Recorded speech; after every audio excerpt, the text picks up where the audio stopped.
Hello, am I audible? Yes. Sure. Fine.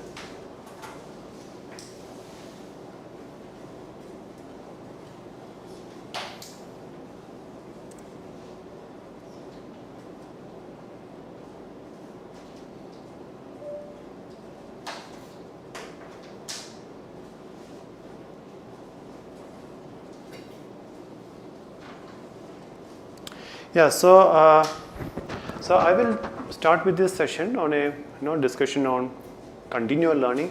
I'm not sure if you have already heard about this topic on continual learning in AI. As some of you have heard of that? Yeah, sure. That's good to know.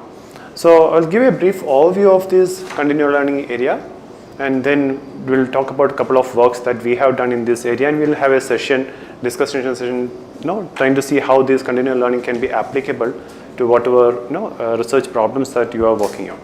So I'm Dr. Srijit. I'm faculty at Computer Science and Engineering Department and also associated with Artificial Intelligence Department. And I work in the area of different learning problems like continual learning, causal inference, Bayesian learning, multimodal learning, all that. And also in the application domains like natural language processing, computer vision, etc. So our group who's working on all these areas, we call it as Bayesian Reasoning and Intelligence Brain Lab. So I'll start with this very simple,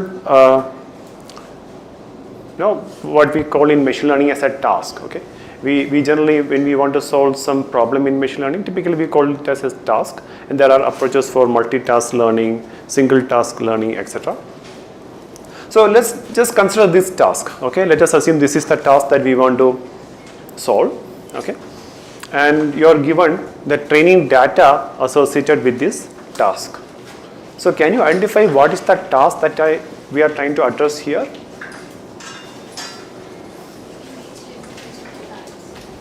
Sorry? Yeah, you want to label the cards, but you want to label the cards on what basis?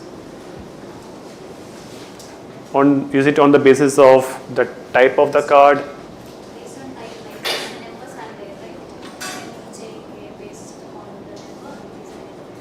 Is it based upon the number you are giving the label? Number and symbols or something else? Color also or only color?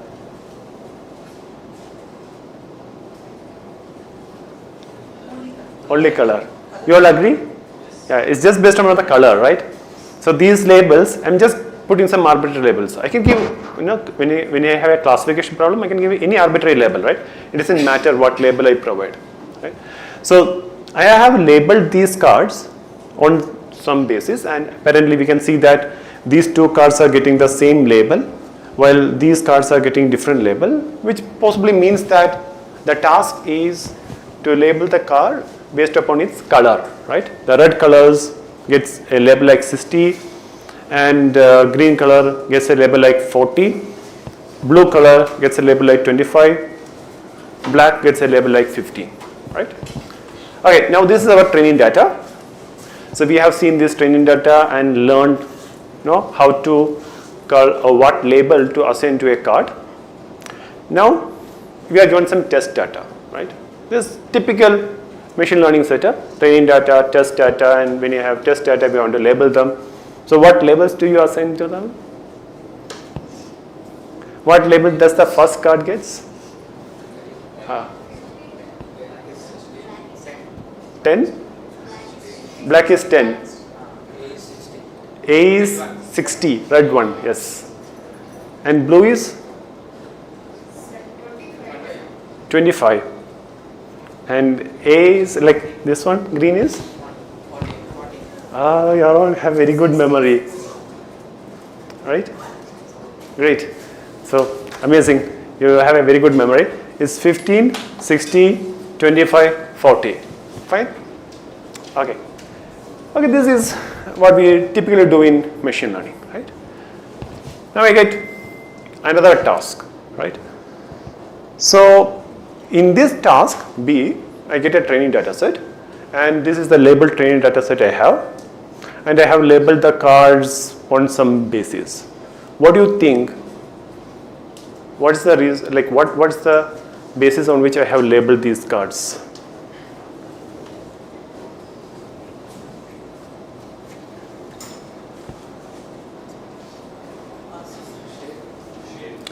Shape, right? What is this? This is spade, right? Spade, yeah. So spade gets the same label, right? The spade here gets the same label, 50, and hearts get 45. Is club? Is it club? Yeah, it gets 10, and this is diamond, which gets 35, right? If it is hard to see, you can move there. Yeah. There are some chairs there. Yeah. So this is the labeling that we have now, right? We gave a label like, okay. Oh, this is Aslam. So yeah, for anything you can contact him.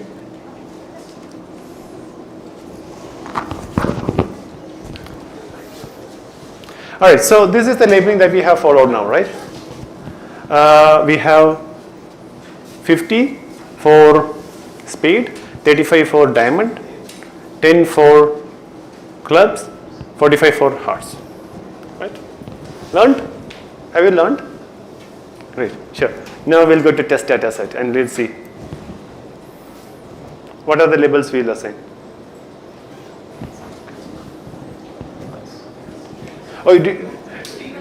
You need some more time to learn the previous one? Okay. Now the number of epochs was not sufficient, right? You need more time, more number of epochs to learn, right? Maybe spend more time, learn the labels.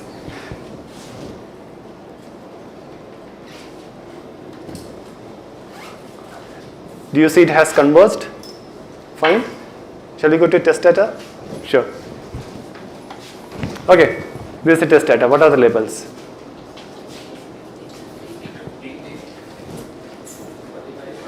$45?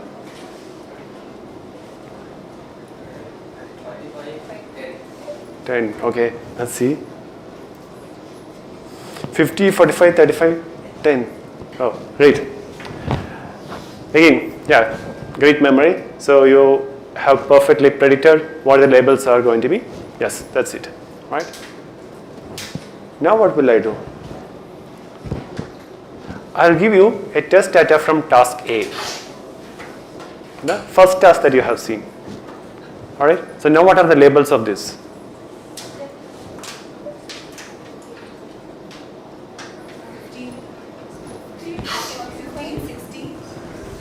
60 we all remember, right? Yeah. 15, 60.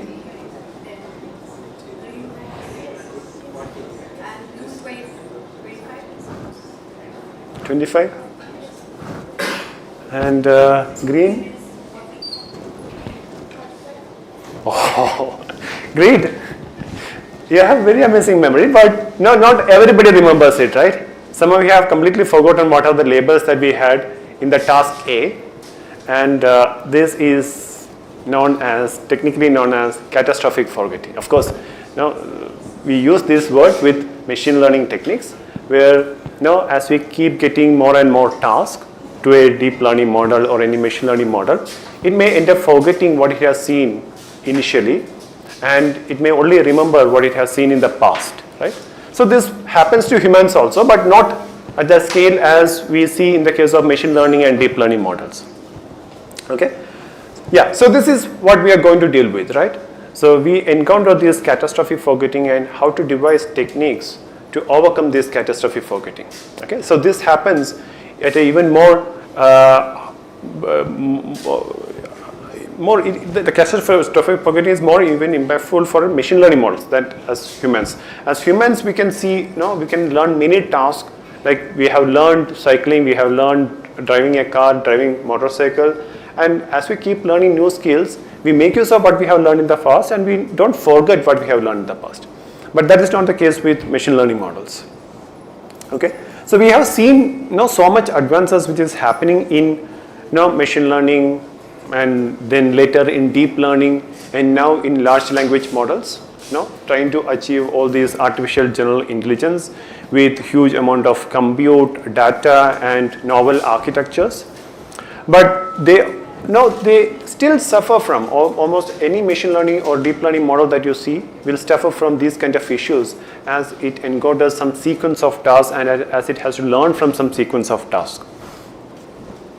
Okay, so this is one example from large language models. As you know that the large language models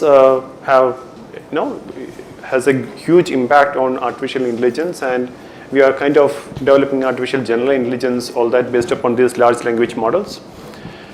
Yeah, the way typically we use large language models, yeah, there will be some service provider who will be pre-training and all these large language models on some huge amount of data, and as an end user we will be using that pre-trained large language models, maybe fine-tune on some specific data that we have, or instruction tune on some specific data that we have or task that we have, and use it, right?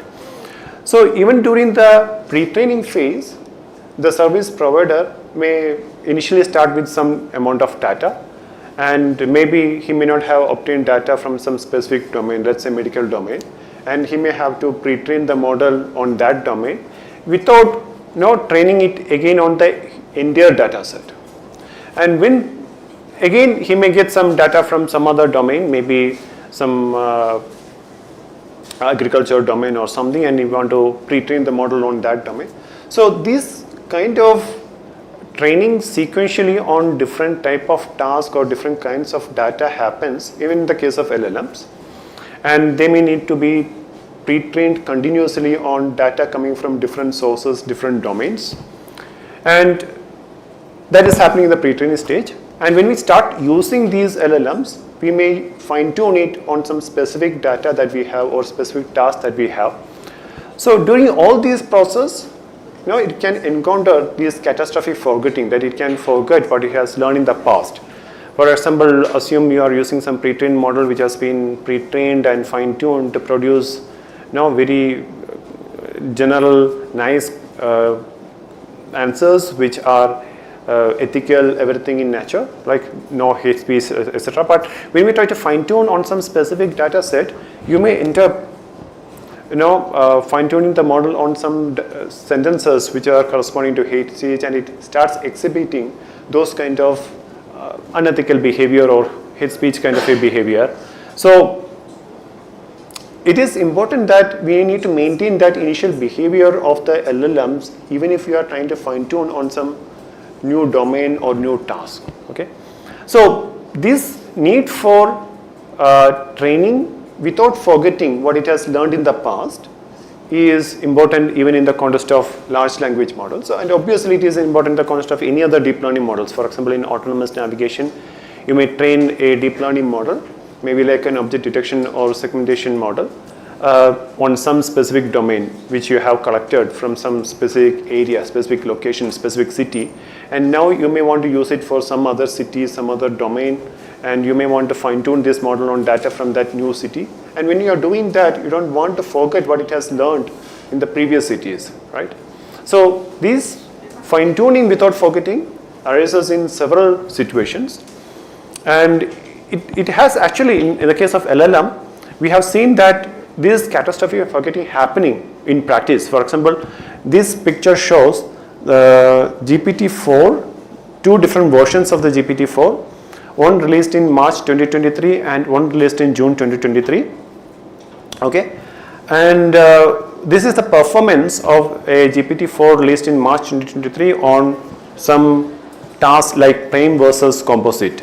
Okay, and it has seen that the performance of this GPT-4 model has decreased in a later version. Apparently it has gained some other capabilities. It starts performing well on some other task, but then the performance on some tasks like this has gone down in a later version. So we don't want this to happen. We want to maintain the performance on whatever tasks that we have learned in the past while adapting to new tasks, new domains, okay, new data, etc. Right?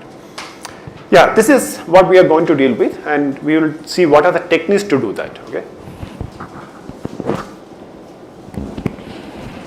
Yeah, this is a demonstration of the catastrophic forgetting in deep learning. Is one of the first papers which has demonstrated it. And okay, the way they have demonstrated it, I guess they use some ResNet model, and they consider this MNIST data set, like digit classification data set, and they divided into 5 different tasks, and each task consists of a binary classification problem where you want to classify between positive and negative classes, where the positive class in the first task is task 0 or task 1, and the negative class will be task 0.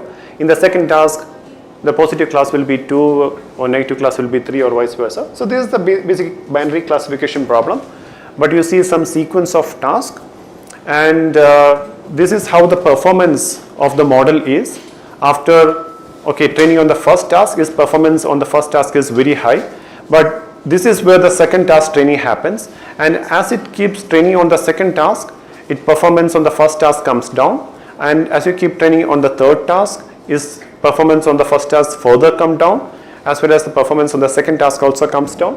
So you can see this happening for even a simple problem like MNIST classification, the digit classification problem, a binary classification problem. The performance of the model comes down as it is trained on new task, and that's what is shown here. Alright, so why is this happening? The reason is obvious. As we get new tasks, we will adapt the model parameters to perform well on the new task, and consequently the performance of the other task, the previous task that we have seen, comes down. And if you look at from a learning this boundary of, let's say we are looking at a binary classification problem, and you have some data from task 1, and the data from task 1 resulted in learning some decision boundary like this, okay, and you have some data from task 2 which is something slightly different from how the task 1 data looks like, and you end up learning another decision boundary, and this decision boundary obviously will miss out classifying few data points coming from task 1, right? But obviously if you had data from both task 1 and task 2, like if you are given both these data, then you could have learned a good decision boundary which can separate out both task 1 and task 2 data. And this is what is happening in the case of multitask learning. So you may have heard about multitask learning, where you are given data from all the tasks and you want to learn a decision boundary or classifier or any kind of machine learning model which works well on all the tasks, right? But in the continual learning, you will not have access to data from all the tasks. So you only see data from each task at a time, and you see them in a sequential manner, one after the other. And how to learn a decision boundary which can perform well on all data from all the tasks, even if you don't see all of them at once, but only one at a time. Okay. So this is the problem that we are trying to address in continual learning. And and we can know that the human learning is continual, right? The humans keep learning new tasks, solve new problems, making use of what it has learned in the past without forgetting, right? For instance, you may have learned to play cricket and then badminton and then football, but you don't forget how to play cricket when you learn football or any other sports, right? You often make use of what you have learned in the past. Now, that knowledge transfer also happens, so they can learn a new sports much faster if you already know playing some other sports. Right, so human learning is continual in nature, right? And we want to bring these kind of properties into machine learning models as well. And to bring these kind of properties into machine learning, the machine learning models should exhibit two properties. These two properties are typically we use in continual learning. One is plasticity. The plasticity is the ability of the model to learn and adapt to new tasks, while stability is the model to maintain and retain what it has learned from previous tasks. Okay, and people find that the human brains have good plasticity and stability, and we want these kind of properties in our machine learning and deep learning models also. All right. So with this introduction, maybe I'll give you some the specific aspects of continual learning, the setup of continual learning, which makes it very difficult.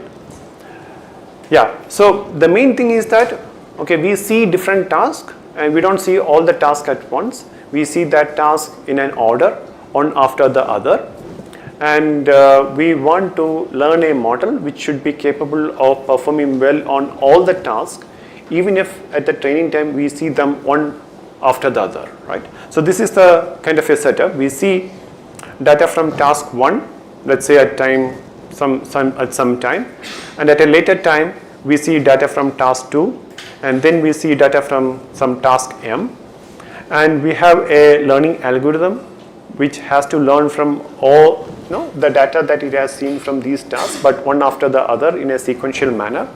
And at the test time, it should be capable of predicting on data coming from any of the tasks, right?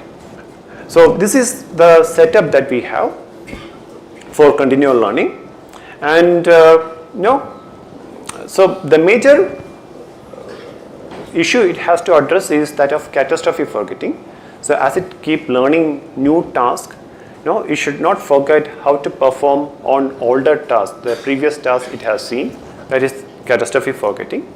And it is also good if we can achieve some knowledge transfer. Like as humans, if we know how to play badminton, if you go and try to learn tennis, we can make use of what we have learned in badminton, possibly to learn tennis also, and we can learn tennis better without taking much time. Okay, and similarly that holds in, say, learning to drive a bicycle to learning to drive some scooter or bike, right? If you know already how to drive a bicycle, then it will be easy for you to drive a scooter. You already have that balance. So we make use of this knowledge transfer to learn new tasks. We make use of what we have learned from the previous task. And another aspect that we want to achieve with continual learning is this knowledge transfer capability, so that we can learn a new task with limited amount of data. Often to train deep learning models, we need huge amount of data, and with this kind of continual learning techniques, by making use of knowledge transfer, we will be able to possibly learn the new task with limited data. Okay, so that is another aspect that we would like to achieve with continual learning. Okay, and all these we want to achieve possibly with limited increase in compute and the memory, the parameters, etc. associated with the model. Okay, one can have a trivial way of doing this, where one can learn a separate model for each task. That means you are learning a model with a number of parameters which grows linearly with number of tasks. We don't want to do that. Okay, that will take away a lot of memory, and that is not an ideal way we want to achieve continual learning. So we will see some of the techniques that we use to achieve continual learning while maintaining that memory efficiency, the compute efficiency, the data efficiency, all that.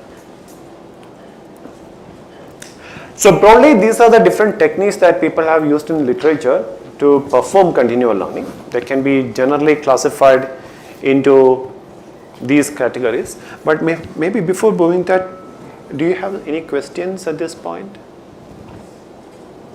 on the setup of continual learning? Like, is that clear? If there are any questions?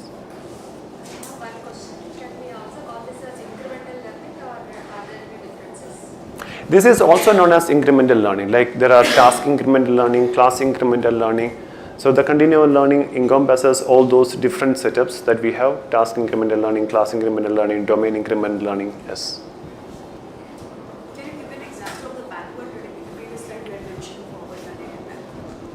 Can you give an example? Yeah, the example. Okay, maybe. Yes. Okay, maybe. I don't know if in practice we will be able to achieve backward transfer much with whatever techniques that we have. But the basic idea is, let's say we have some sequence of tasks, and now if we keep learning some new task, our representation learning capability should become better and better. And consequently, because of the better representation learning capability, we should be able to perform well on previous tasks also. So this is basically the idea behind the backward transfer. But in practice, it has been found to be a bit difficult to achieve backward transfer. But Yeah, but this is the idea of backward transfer. From a human learning perspective, you can see possibly that is happening. Maybe once you, as I, for this example, once you start driving a scooter, maybe your cycle balance and ability to drive a cycle also could improve. Yeah, but this is what backward transfer means.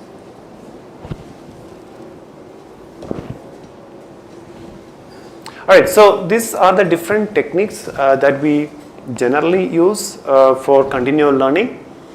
One is based upon regularization technique. Of course, that's one of the common technique that we use machine learning, right? You may have heard about different types of regularization.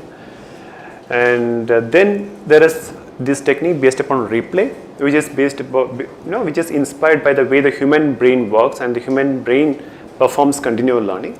So it is said that the human brain replays some of the data that it has seen, and it maintains, because of these replays, it is able to maintain the knowledge of what it has seen in the past. So that's the way it has been found that the human brain maintains continual learning capability. So there are techniques which are inspired by this, and that comes under this replay based approach. And then there are optimization based approach, where at the optimization time you project the gradients such that the gradients from the first task and the second task are orthogonal and do not interfere. And then there are representation based approaches, where you try to maintain representations in a way that they don't interfere.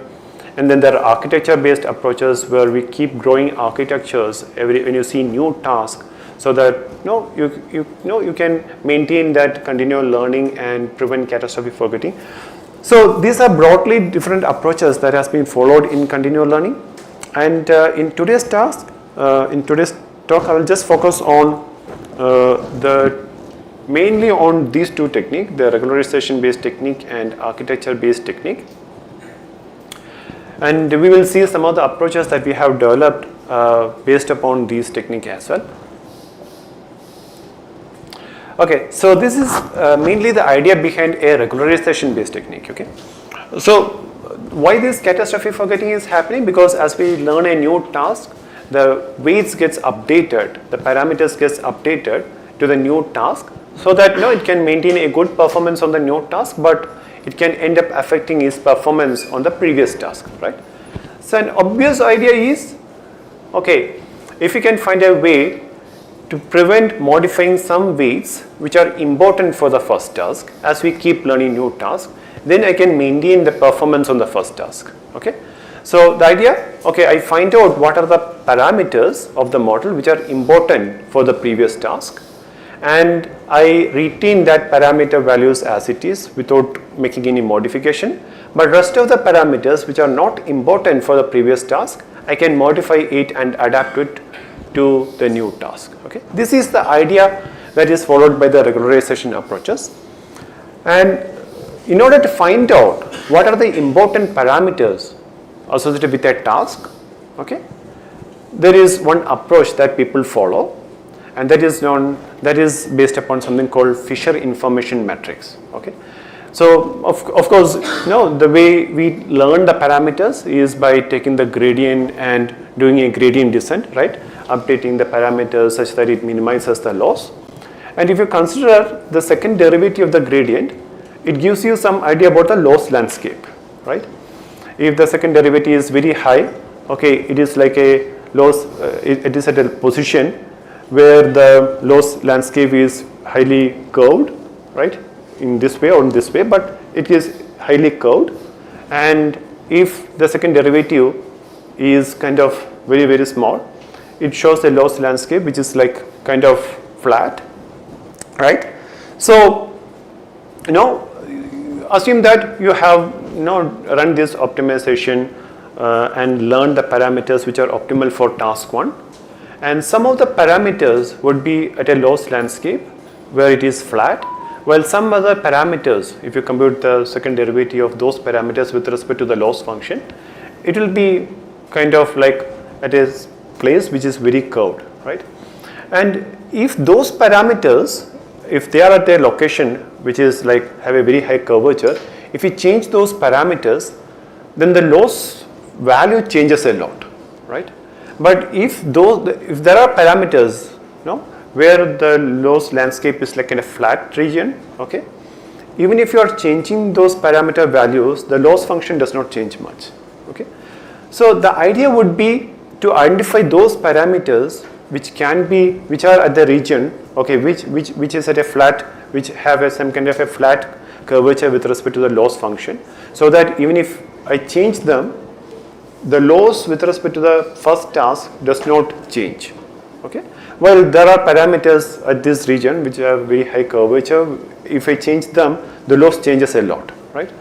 So the Fisher information matrix, which is computed as the second derivative of the loss with respect to the parameters, or approximated as computing the first derivative and taking the square of that first derivative, gives you that kind of a some kind of a importance associated with these parameters, and on the basis of that we can identify which parameters can be fine-tuned on next task and which parameters should not be fine-tuned on next task, okay. So what we do is that on the basis of this Fisher information matrix, which is some kind of a value associated with all these parameters, we try to regularize the parameters such that if that Fisher information matrix value is very high, we shouldn't change those parameter values, and if this Fisher information matrix value is low, we are free to change those parameters. So we do this additional loss term, we add this additional loss term which regularizes these parameter values such that those parameter values with low Fisher information matrix value are allowed to adapt to the new task, but those with high Fisher information matrix value are not allowed to adapt to the new task, okay. So this is the idea behind this weight regularization approach called elastic weight consolidation, and this is what we do in the case of elastic weight consolidation. So assume that we have learned some optimal parameters on some first task A, that is theta star A, and now we want to adapt this model to some task B based upon the data coming from task B, and this LB theta basically represents the loss that we compute with respect to task B. And when we are trying to adapt, this loss will be a standard loss like cross entropy loss that we compute in the case of classification setting. And when we try to adapt this theta to this task B, we need to maintain a regularization term which prevents it moving very far from task A, okay, with respect to the Fisher information value that you have computed for these parameters with task A, okay. So if Fi value is very high, then we don't let the theta I value to change much from what we have learned from task A, and if Fi value is low, we let these theta parameters to adapt to new task and changes values to the new task, okay. Right, so this is how we try to maintain the stability, right, and prevent catastrophic forgetting of earlier task in the case of elastic weight consolidation. And there are slightly alternate ways in which we can do that also, which is based upon function regularization, where what we say is that the output of the model that we are adapting, it should remain same, or it should produce the same output as the previous model, and it should not differ too much from the previous model, okay. So this is the idea behind function regularization. Yeah, so like for instance, you have learned a model on task A, okay, and on task A, okay, it has learned to produce some class labels, and now we are trying to adapt this model to task B, and when we are doing it, the way the function regularization work is that you still maintain the model that you have learned from task A, and you retrain the whatever deep learning model on task B, but during the retraining process, you maintain a regularization which ensures that what this fine-tuned model produces for, let's say, the data from task A should be similar to that frozen model that we have obtained after training on task A. Okay. Maybe I'll come to that next. Yeah, so this is one approach which is based upon this idea of function regularization. Okay, basically the function regularization means the output of the functions, output of the deep learning models should remain similar, right? Instead of now enforcing that the weight coefficients, the weight values needs to be similar, we are just saying that okay, weight values can change in whatever way it is, just that the output it produces should remain the same, okay? That is alternate way, a different way of ensuring this continual learning and stability. And this is the idea that is followed by learning without forgetting, okay? And again, the way this is enforced is by adding an additional regularization term, okay? This is the standard laws that you have, and you add an additional regularization term which ensures that the output produced by the current model that we are adapting to the new task is similar to the output produced by the previous model that is the model that we have learned on the previous task, okay? So this is the basic idea, and often you can see this as similar to distillation, like you keep training some model, okay? Let's say you have some model at the end of task A, that's the first task, and now you adapt this model to task B. So we are adapting this model to task B, you will be fine tuning that model, the data coming from task B, but at the same time you will be having a distillation loss, that is which ensures that the output produced by this model that you are currently fine tuning is same as the model that you have learned right after task A, okay? So this is the way this learning without forgetting happens. Alright, so maybe, yeah, I think you can just go through this paper to get a better idea about this in case you haven't followed exactly. But I will move on to some approaches now which we use recently. So these are slightly older techniques that people have proposed before 2020. So if you look at so in the case of EWC, okay, and or if learning without forgetting, you are always maintaining the same weight and doing some kind of a regularization over the same weights, okay, either using this function regularization or using this weight regularization to maintain the stability and prevent catastrophic forgetting, right?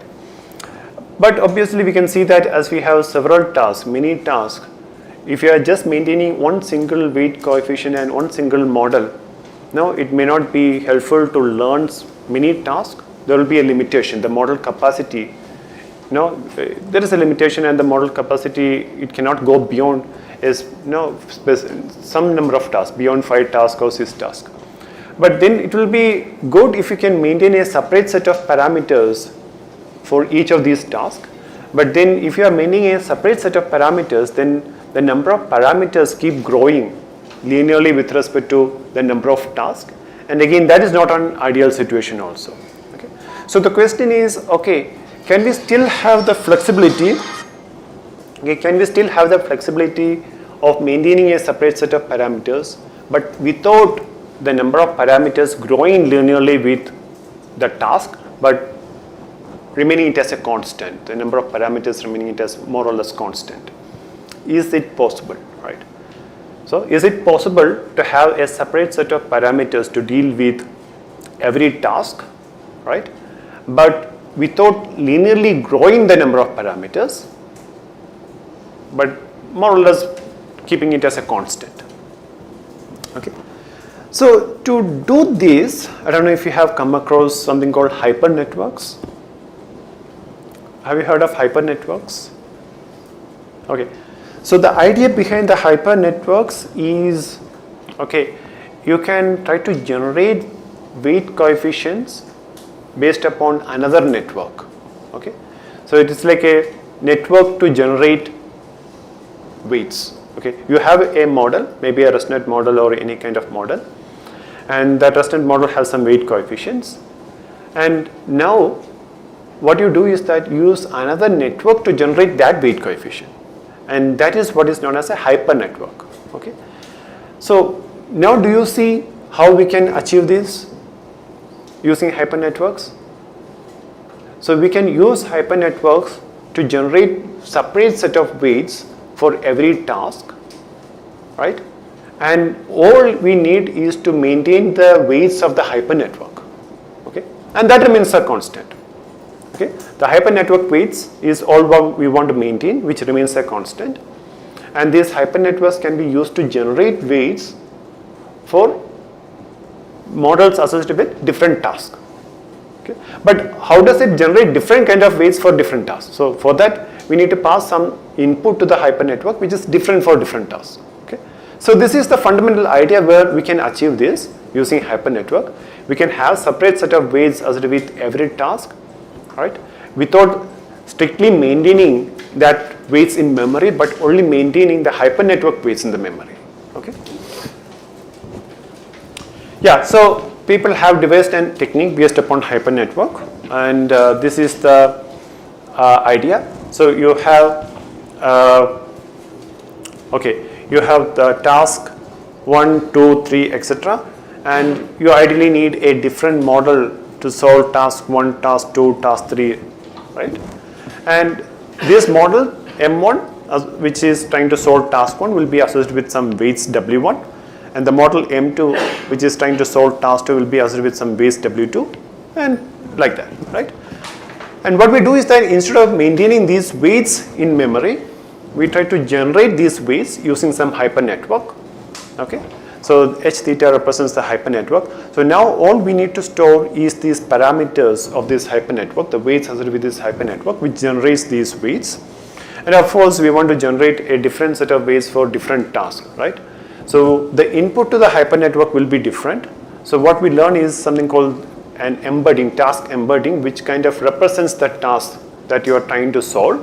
So it will be just a vector, right? It is kind of maybe like 100-dimensional vector or something. So you have a different embedding, task embedding associated with different tasks. So now all we need to store is this hypernetwork parameters and these task embeddings, which is going to be different for different tasks. And obviously the task embeddings are typically like 50-dimensional vector or 100-dimensional vectors. So even if you are maintaining different task embeddings for different tasks, that's not going to improve the memory a lot, grow the memory a lot. Well, if you are maintaining a separate weight coefficients for each task, that is going to increase the memory consumption a lot, right? Yeah, so this is the idea behind hypernetwork based CL. And now, what's the major issue when we do this?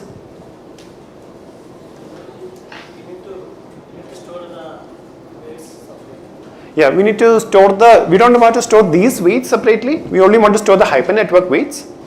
But then the issue is,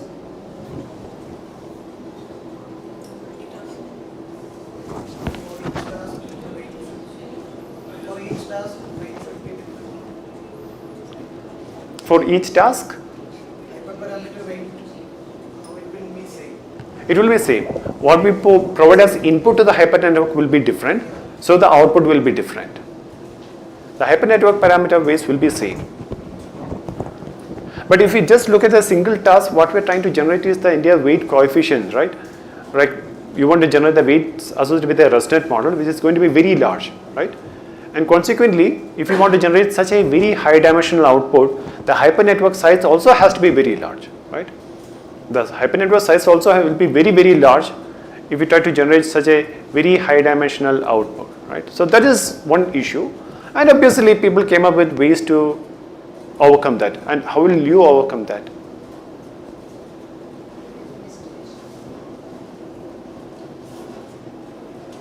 Yes. So maybe one way to overcome this is I can use hypernetwork to generate separately the weights at each layer, right? So instead of asking a hypernetwork to generate the weights of all the layers, in which case the output will be very, very large. If I ask hypernetwork just to generate the weights as with a single layer, that the output dimension of the hypernetwork will come down and overall size of the hypernetwork will be much, much lower. But then we want to generate a different set of weights at each layer, right? And how can we do that?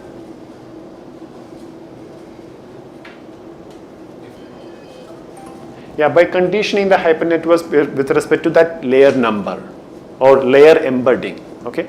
We can learn, just like we are learning a task embedding, we can learn a layer embedding, right? And condition this hypernetwork with respect to that layer embedding. So for different layers, the hypernetwork will end up generating different weights, right? But you said weights are same. Sir, you said weights are all. Hypernetwork weights are same. Like you have the same hypernetwork, and the weights of the hypernetwork remain the same. But what we want is the weights of the output model that we are using for classification, that should be different, right? And that can be different by providing a different set of, right? Providing a different input to the hypernetwork. When you provide a different task embedding to the hypernetwork, it produces an output which is different for different models, right? And if you condition it with respect to the layer embedding, it will produce an output which will be different for different layers, right? We need the parameters of all the layers, right, for the task network. Yes, we need that. Yeah, and the hypernetwork also need to be very large to be able to do this task. Yeah, so if you are trying to generate the parameters across all the layers, the hypernetwork needs to be very, very large, right? But instead, we ask hypernetwork to do it separately for each layer. Then we can reduce that size of the hypernetwork.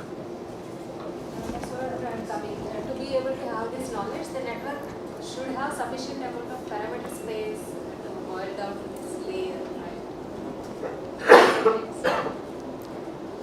right? You mean how we learn that? So we have to learn the hypernetwork to generate those weights accurately, and we learn it from the data. Okay.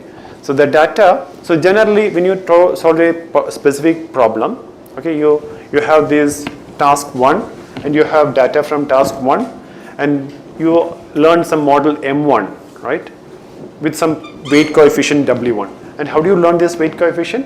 By minimizing, optimizing the loss associated with data coming from task 1. Hypernetwork, given the layer number, it should be able to predict. So what I mean to say is the parameter space of the hypernetwork should be sufficiently large to be able to accommodate this. Yes, But right. you mean to say this is a far less than. Yes. That is far less than what you need when you try to generate the entire parameters across all the layers. Yes, right. Yeah. So basically, yeah, Is we. it in one sense analogous to in-context learning or anything? It is not analogous to in-context learning. You still need to learn those parameters of where in context learning you don't have to learn anything. You just modify the input to produce things without learning. Of course, in context learning is there, but no explicit change in the parameters of the model, right?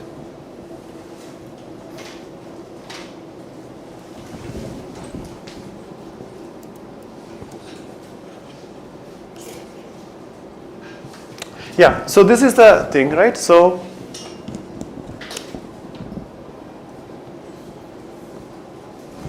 all right, so this is the idea, okay?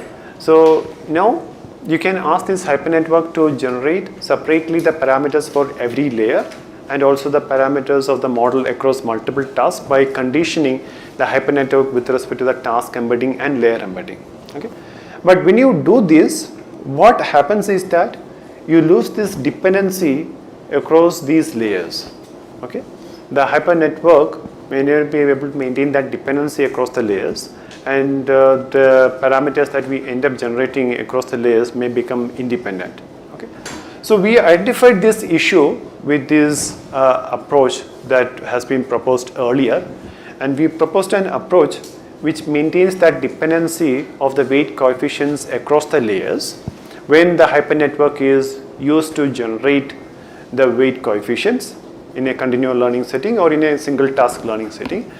And this is the work that we have proposed, continual learning with dependency preserving hypernetworks, which was published in WSAV 2023. And the obvious idea now to maintain that dependency is that to use a hypernetwork which maintains that dependency through an LSTM or any kind of recurrent neural network architecture. Okay, so if you have a hypernetwork which is based upon recurrent neural network, then it will be able to maintain that dependency across the layers. So we will be having a recurrent neural network maintaining the first layer weight coefficients, and then second layer weight coefficient, and third layer weight coefficients, etc. Then we can maintain that dependency across the layers without increasing the weights in the hypernetwork, right? So in recurrent neural network, you use the same set of weight coefficient at every stage. You're not going to have a different set of weight coefficients in a recurrent neural network, right? It is going to be the same across all the different stages of generation, okay, output prediction. So without increasing the weight coefficient, the weights associated with the hypernetwork, which can capture that dependency across all these different layers by using an LSTM based hypernetwork. And that is the idea behind this work. And obviously we propose few other things also, and how to learn this hypernetwork without without it forgetting how to generate the parameters of the initial task as we keep adapting it to new tasks. So we use some distillation based techniques, etc. Yeah, so you can go through this paper to understand it better, but maybe I'll move on to the next topic of our interest. Okay. Yeah, so now by around 2020, after 2023, 2024, etc., these pre-trained large models becomes quite popular, where there are some models which has been pre-trained on large amount of data like ImageNet data or CIFAR 100 data, etc. And these pre-trained large models like vision transformers, okay, VIT models, VALT, vision language transformers for multimodal learning, etc., were quite popular, and clip models, etc., became quite popular, and one can just use them to solve some task, mostly in a zero-shot manner. And in some tasks, when you want to use them for solving some task, you want to do some adaptation, some fine-tuning of these kind of pre-trained large models. So instead of training some, say in the ResNet era, we have to completely train the entire model on a new task, new data to fine-tune it and to get a good prediction on new task, right? But with these pre-trained large models, we don't have to do that. We can do some kind of a fine-tuning of these models without fine-tuning the entire parameter values, but some small subset of parameters, and get a very good predictive performance on any new task by using these pre-trained large models like VIT, vision transformers, VALT, clip, etc. Okay, so there were several such pre-trained large models, and we started looking at how to perform continual learning for pre-trained large models. Okay, yeah, so the idea is, okay, all these pre-trained large models based upon the transformers. Okay, so the transformers were capable of learning some general purpose representations which can be useful to solve several tasks, not only just a single task. So until transformers era, it was more like we trained models to solve a specific task, and then later with transformers becoming quite popular, we managed to develop models which can be good for solving multiple tasks.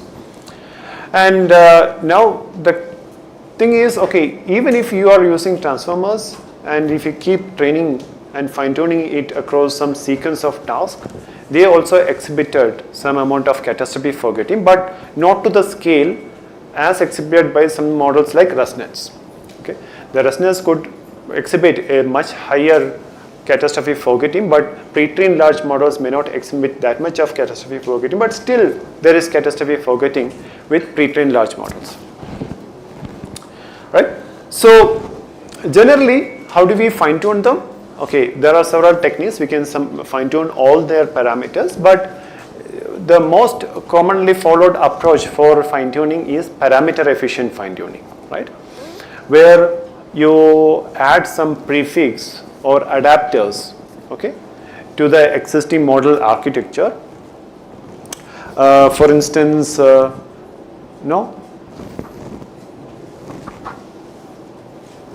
okay, so this is the typical this is the typical transformer layer, right? So in this typical transformer layer, you have this multi-head attention, feed-forward layer, etc. And what you do is that you additionally add a block which is called adapter block, and this is the typical architecture of an adapter block. It has some kind of a projection based upon feed-forward neural network projecting to some latent space, and then upward projection using again a feed-forward neural network. So this is the typical adapter layer. So you add these adapter blocks to this existing transformer, whatever transformer that you have, vision transformer or DAT, and you adapt that to a new task.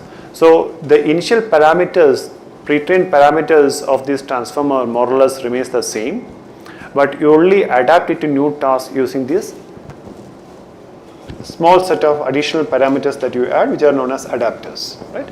And another way you can do this adaptation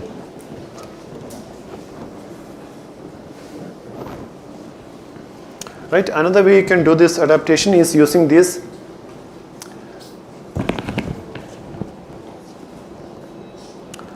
I just need to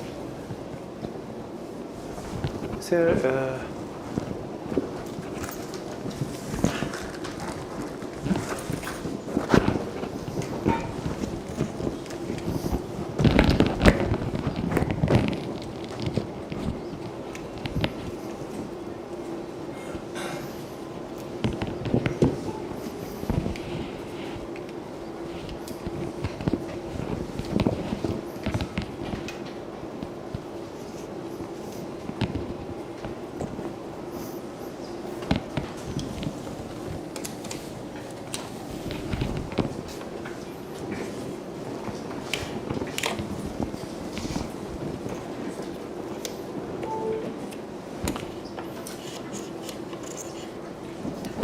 another way to do this adaptation is something called prefixes. You have these key value query, weight coefficients, or what you end up getting after doing the transformation using these weight coefficients, and you add some learnable parameters to this key value that you end up getting, and you fine tune these prefixes associated with keys, values, etc. to adapt to a new task. So these are the techniques that people followed in parameter efficient fine tuning. So with these pre-trained large models, maybe how we studied this continual learning and we found that catastrophic forgetting still happens. Now how do we overcome this catastrophic forgetting in pre-trained large models? Maybe one straightforward approach. We can maintain a separate set of adapters for each task, right? So one approach would be to maintain a separate set of adapters for each task. Adapters anyway is not going to add much to the memory compared to the original parameters of the pre-trained large models. Maybe additionally it can add some 2% or 3% than compared to the original parameters that you have. Or you can have these prefix-based approaches also, where you can have separate prefixes for every task. Again, that is not going to add much memory consumption.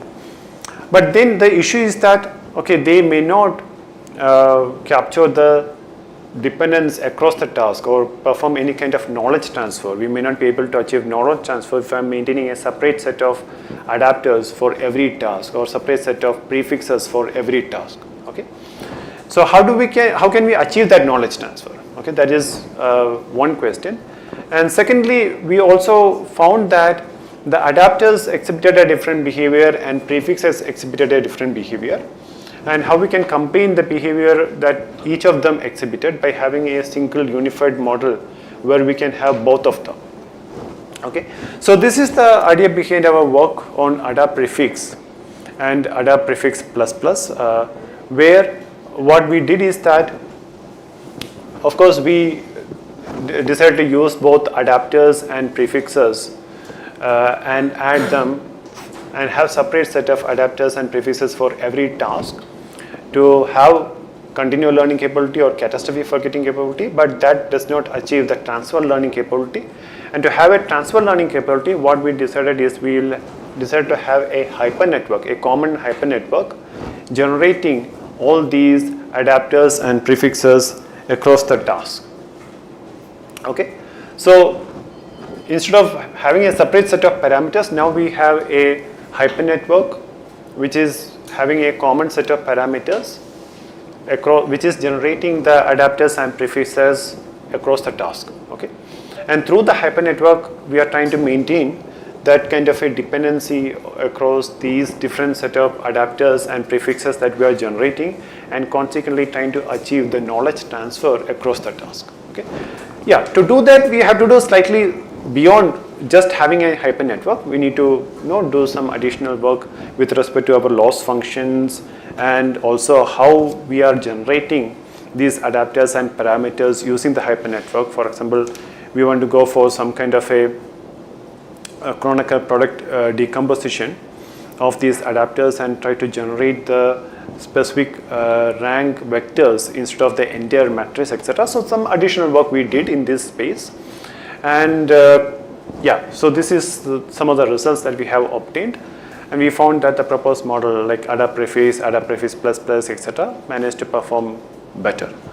All right, so I will probably stop here, and you can just go through this paper to understand it better if you are interested. Now, coming to continual learning in LLMs, yeah, LLMs we already saw an example where we saw that okay, LLMs can also end up forgetting the performance on some task, while for instance, when new version of the LLMs are released, it may be good in some task, but its performance on some other task earlier versions were good at, it could go down, right? So apparently, yeah, there are some works on trying to address this catastrophe forgetting in LLMs also, or trying to bring these continual learning capabilities in LLMs. And in the case of LLMs, it's kind of slightly different. What the continual learning that we want to bring in LLMs is slightly different from whatever models that we have seen so far, like these ResNet models or pre-trained large models. Here, the people use LLMs in two different ways. Okay, one is okay, we take some large language model, open source large language model, and we do this kind of pre-training of these open source large language models on some specific domain, like healthcare domain or agriculture domain, etc. And we may have to do that kind of a pre-training in a continuous manner across different domains as we get new data, right? So we need to bring this continual learning capability when we do this pre-training of these LLMs across different domains. And the second way in which people use these LLMs, okay, they take LLMs and adapt it or fine-tune it on some specific task they have, right? Maybe sentiment analysis or sentiment classification task. And when we do this fine-tuning, we don't want the LLM to forget its general capabilities, its general ability to answer questions on anything, okay? Or its ability to prevent generating some hate content, or those kind of general aspects of LLM we don't want to forget when we are trying to do some kind of an instruction tuning or RLH, reinforcement learning with human feedback, to adapt it on some specific task, right? So we need to bring continual learning in LLMs in two different ways. One is the horizontal continual learning. For instance, when we are trying to do this pre-training across different domains of LLMs, okay? And the second one is this vertical continual learning. When we are taking this LLM and trying to adapt it for specific tasks, we don't want to forget the general capabilities, general abilities of the LLM, okay? That is typically considered as vertical continual learning. Okay, so this makes the continual learning LLM slightly different. So one good thing is that many times LLMs are found to exhibit even lower kind of catastrophe forgetting than pre-trained large models, because they have been trained on large amount of parameters and huge amount of data. The parameters are already in a region of flatter optima, and you can easily adapt them to any new task. So that is a good thing about large language models. And so in large language models, when they adapt it to some new domain, so they employ some techniques called data mixing, where try to mix some amount of data from other domains and previous domains also. But this is essentially what we do in the case of generative replay in continual learning. So we can see that there are several works in LLMs which uses the techniques in continual learning implicitly, okay? So the data mixing is a common approach that people follow in LLMs when they want to pre-train LLMs, but data mixing is nothing but the replay based techniques that we have in continual learning, but they don't explicitly use this name continual learning and replay. They, whatever data mixing that they are calling is nothing but continual learning. Yeah, so these are some of the aspects of continual learning. So we have given a tutorial on continual learning large language models at IGC NLP last year, and the slides of this is also available in my website. So if you are interested in anything on continual learning LLMs, you can listen to that tutorial or the slides from my website. Or of course, you can just directly email me also if you are interested. Yeah, so these are some of the packages and that is there for continual learning. Avalanche is one of the very popular package, and PyCL is also one of the popular package for continual learning. And yeah, some of the references the talk is based upon. And also, yeah, we will be having a hands-on session tomorrow on continual learning. So two of my students, Srikar and Sumanta, will be giving a hands-on session on continual learning. All right, so we'll stop here. I think we, just went over by 5 minutes, but hope if you have any questions, yes, please feel free to ask. We'll have some 2-3 minutes for question answering, and then we'll find out. Yes. The weight can be, we can take the inverse variance of the variable, right? The weights, you said weights, each and every parameter. We can take inverse variance of the parameter values also we can take. Inverse variance of the parameter. How do you get that inverse variance of the parameter? Yeah, because you know the variance we can take and inverse we can add it to the particular target variance. Yeah, so basically, you know what? So you will get the variance if you follow a Bayesian approach, right? When you follow a Bayesian approach, you will get a distribution of the weights, and you can consequently get the variance, and you can take that inverse variance, and that inverse variance is nothing but the Fisher information. Yeah. So basically, the EWC, if you look at the derivation of EWC, it is coming from this idea. Okay, you go for a Bayesian approach where you learn a distribution of the weights and you use a Laplace approximation technique to approximate that weights. And when you use a Laplace approximation technique, you approximate it as a Gaussian with some mean and some covariance. And the covariance is taken as the double derivative of the loss, okay, with respect to the weight coefficients, okay, that and inverse of that forms your covariance. So basically you can use that inverse of the covariance, which becomes that double derivative of the loss with respect to the weights, and that is what we have as Fisher information. Yes.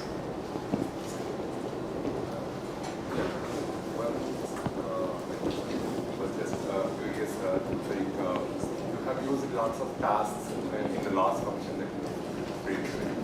So all of them are verified with equal weight, but there might be difference across the tasks.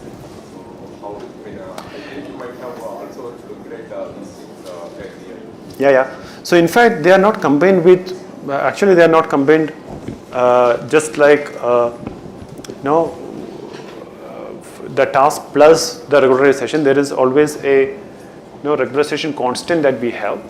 So what this regularization constant does is that it kind of trade-off between how much adaptation that you want on a new task versus how much stability that you want on previous task. So if lambda is very high, then we are saying that, we want model to be very stable. You should not forget the previous task. But then it comes at the cost of the ability to adapt to the new task. And if lambda is very small, means okay, we can trade off that stability, and we care more about adapting to the new task. So in fact, in most of these, whatever we have discussed, we also have this regularization constant, and we need to, which acts as a hyperparameter, and we need to do some kind of a fine-tuning of those regularization constants also in order to get a good performance, which maintain a good stability and plasticity.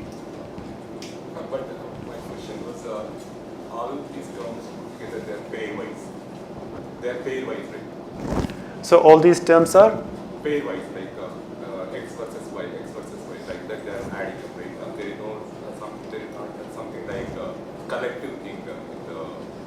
See, so if you look at this Fi is task specific, right?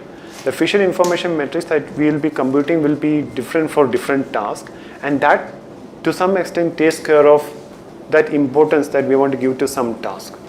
So if you look at this constant together lambda times Fi, that is going to be different for different tasks.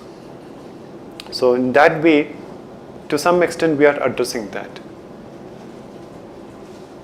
I'm not sure if I have completely answered that, but I just have one particle, are there any other works that also look at some collective learning? Yes. So see, we have looked at inter-task similarity, and like how based upon the fission information itself, we can compute that inter-task similarity, and we can decide how much of knowledge transfer needs to be done based upon that inter-task similarity. So there are works, and we also have developed some works on the basis of that, where we consider this inter-task similarity and decide from which task we need to knowledge transfer more, and if there are inter-task similarities less, we don't want that task to interfere with our current task, and so that we don't want to have knowledge transfer. So we can do that as well. Yes. Yes. Where all can Bayesian concepts be incorporated in continual learning? Yeah, so the Bayesian concepts naturally have this continual learning capability coming into picture through the prior and posterior. So I'm not sure if there is time in this workshop I can talk about Bayesian learning also, but the idea behind the Bayesian learning in any machine learning or deep learning model is that, okay, we have some kind of a prior information that we have about the parameters, and then there is data, and we combine that prior information and data and get a posterior distribution, right? And this can naturally model the continual learning, where, okay, we start with task A, where we have start with some uniform prior or the parameters, and then we learn some distribution of the parameters which is specific to task A, and then that distribution can act as a prior when we go to task B, and now I can learn a posterior distribution which combines this posterior distribution of task A and data from task B, and get a posterior distribution of our parameters which considers both task A and task B, and we can go in a continual manner like this. But still, people have found that it shows some amount of catastrophe forgetting of the earlier task, and one may have to use some kind of a replay along with this, where we want to replace some data from task A also while we are learning task B, in order to maintain the stability even in the case of Bayesian learning. But Bayesian learning principles naturally can be useful for continual learning.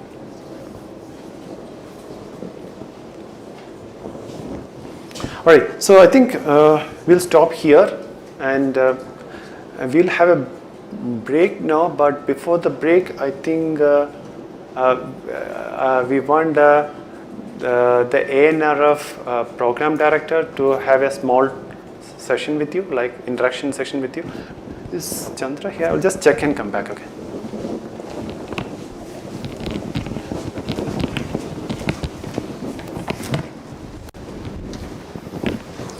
Is Chandra here?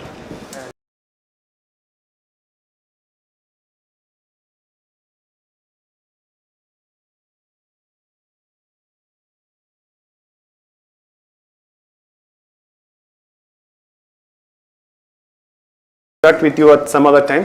So we'll go for a break now, and maybe we'll have the next session after 15 minutes at around 11:05.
And today we'll talk about what these multimodal models are and why they may be useful for us. And since I did not have a very good sense of the audience, I have made the slides at a very high level, so we can get into more detail if you need to have a more detailed, say, mathematically grounded discussion. But for most of the presentation, it's going to be more qualitative than quantitative. Okay, so that's how I have made these slides. And please feel free to stop me at any time if you have any questions or have any comments. Right? So what are these multimodal models and why do we even care about them? So that is the first question that we'll try to answer today. And the answer to this question at a very, again, abstracted or a high level that we can all readily relate to is that we live in a multimodal world, right? So we have the 5 sensory organs, which include, vision, sound, our speech, smell and touch and all of that. But in the context of, say, machine learning, we primarily look at, 3 types of these modalities. So essentially a modality you can roughly think of as a quote unquote sensory, perception of the world around us, right? So when we look at, say, robots or humans to begin with, we make all our decisions based on our sensing of the world around us, correct? So right now in this very action that you're all taking, you are being actually bombarded with multimodal input, correct? So every waking moment of the day of our lives, we are getting visual stimulus, right? And then that visual stimulus gets processed in various ways that then helps us carry out our day-to-day activity. Vision is just one such modality. The other modality that you're all right now making use of is your auditory system, right? In addition to what we are, what you're seeing, you're also being, you're also receiving or you're receptive of the audio world around you. And a part of this audition that we are all carrying out is also this ability to understand language, correct? So if you think about what we are currently doing when you are listening to me is a very complex process. If you think about what the visual system, the auditory system, then the subsequent cognitive processes that are happening, it is fairly complex, correct? But then if you look at how say the auditory solutions have developed, right, say for robotic applications, or the vision solutions have developed for, again, say if you want to replace the human here with a robot, the robot is also going to be based off of some of these standard modalities that we come across in the world, in our world, because these robots are also going to operate in our world, right? And so you have, it has a camera or multiple cameras, and these cameras can span the spectrum of electromagnetic frequencies that go beyond what humans can. We operate typically in the visible spectrum, but there is no restriction that these robots that we want to now build and automate need to operate in this visible spectrum, right? So you have infrared, you have near IR, and so on and so forth, MWIR and so on and so forth. And so naturally, if you want to build a system that responds to the visual, to the stimulus in the real world, say it could be an agent that is now going to be running inside this robot, and say we give this robot a task of, say, going from point A to point B, or carry out some repetitive tasks by getting input from the visual world around it. It's clearly a multimodal operation, or it can of course rely on just, say, vision or audio or say speech instructions for it to carry out this task, but inherently its operation is going to be driven by multiple modalities, right? I hope you all agree with me when I make a statement like this, that we live in a multimodal world and we need, models that are able to operate with this multimodal input. So by modality, again, I simply mean one of the various sensing or sensory inputs that an agent or a robot can get, right? Okay, so now that we have kind of very loosely motivated why we want to be working or why multimodality is important, because it's all around us, it only then makes sense for us to see if multimodal, models that are natively multimodal can help us, carry out tasks that are more, say, efficient, say more accurate than models that operate in a single modality. And that is what we'll spend a little bit of time today talking about. And to kind of motivate our discussion, I'll ask you two questions. Sorry if they're, trivial or, I don't mean to trivialize the problem. So the first question that I'm going to ask all of you is, it's a negative question, okay?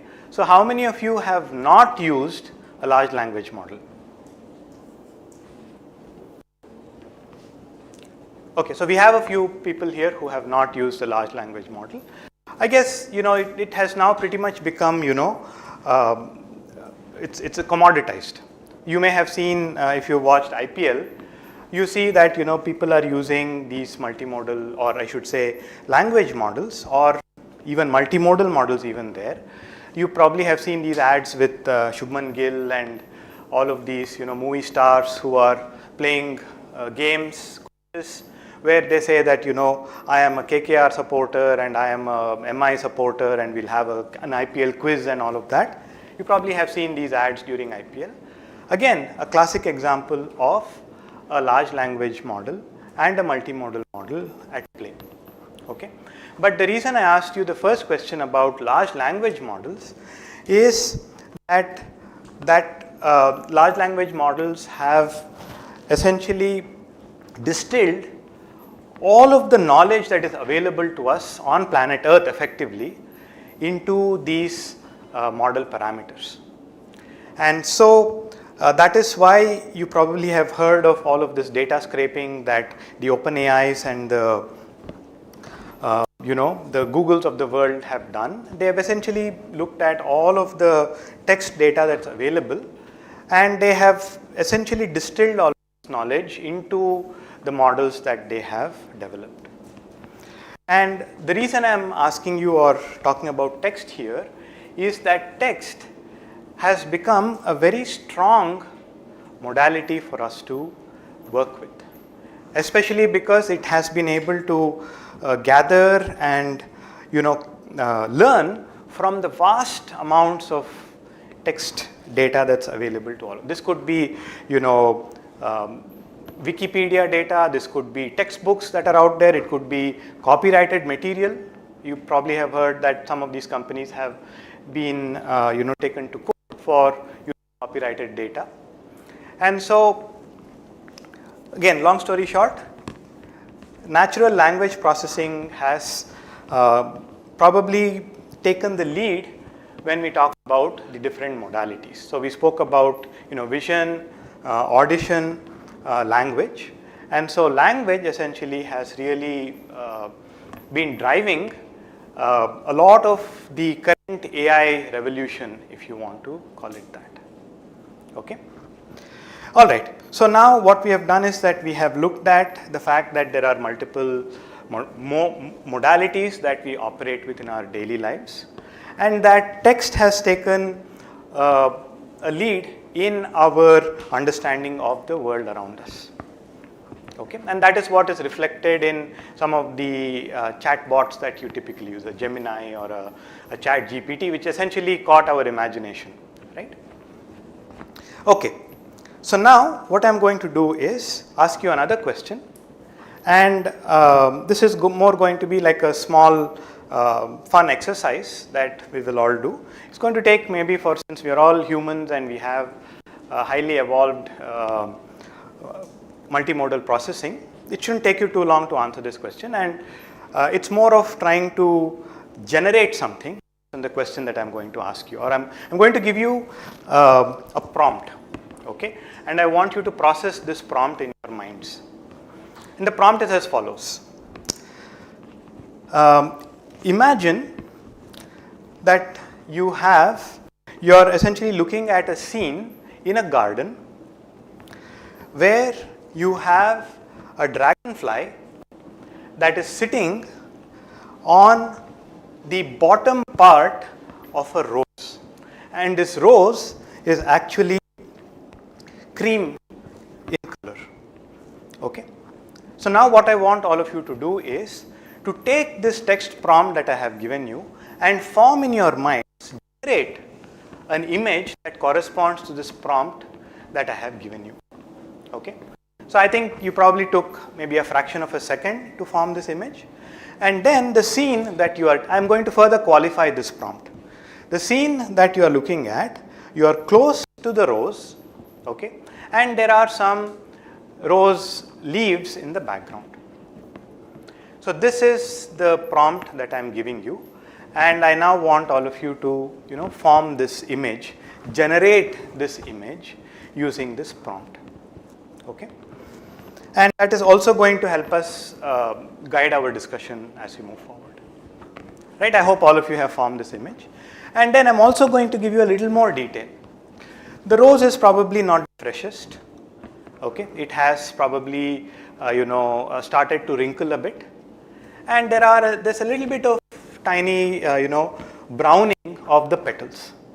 And the petals themselves are smaller. So you probably have seen roses which have smaller petals, you have seen roses that have larger petals. Right? So in this particular example that I want you to generate in your minds, this is the final prompt that I have given you. Okay? And so if you have all formed this image in your minds, I'm now going to show you the picture. Okay? And also imagine that you are forming this picture in portrait mode. Okay? That's the last prompt that I'm giving you, not landscape, but portrait, okay? Because that's the image that I'm going to show you, right? So let me show you this image and see if it matches with your own perception. Right? You probably have formed something like this, right, in your minds, right? And so this is what I was trying to, give you the prompt for. And so, how do you think you processed my prompt and formed this mental image of the prompt that I gave you? Sorry? Right, so you essentially are going from the language space to the vision space. Correct? That's effectively what you have done, wherein you have taken this language prompt that I gave you and you have, in your latent space, in the latent representation that you have for this text prompt that I gave you, you went to some, like I say, latent or hidden representation of my text, and then you went from that representation of the text back into the visual world.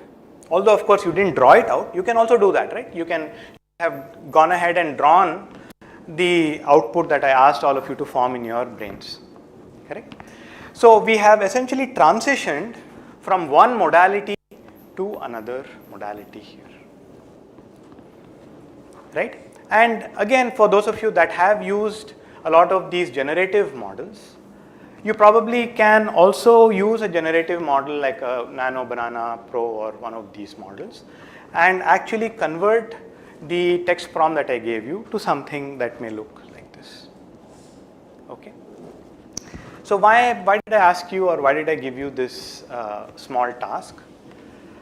Again, to demonstrate that our own, ability to process text has naturally evolved to be multimodal, because we are able to take the text prompt and effectively convert that to a vision prompt, right? And also, to take this one step further, we have the ability to generate, meaning that you could have taken my instruction or my prompt, and for those of you that are good at drawing and at art, you could have probably come up with something that looks like this. In other words, we also have the ability to generate from these text prompts. And what a lot of these multimodal models are trying to do is leverage our strength or our the current state of the art in terms of language understanding, and see how other modalities, including vision and speech, how they can benefit from our understanding of the language modality. And so that is what we will be spending a little bit of time on in the rest of our discussion. Okay, so maybe I'll just pause here and see if you have any questions. Any thoughts, any comments? I see we have, both faculty and students here. So any thoughts on what we have said so far, or any other examples that you would like to share to motivate multimodality, multimodal learning?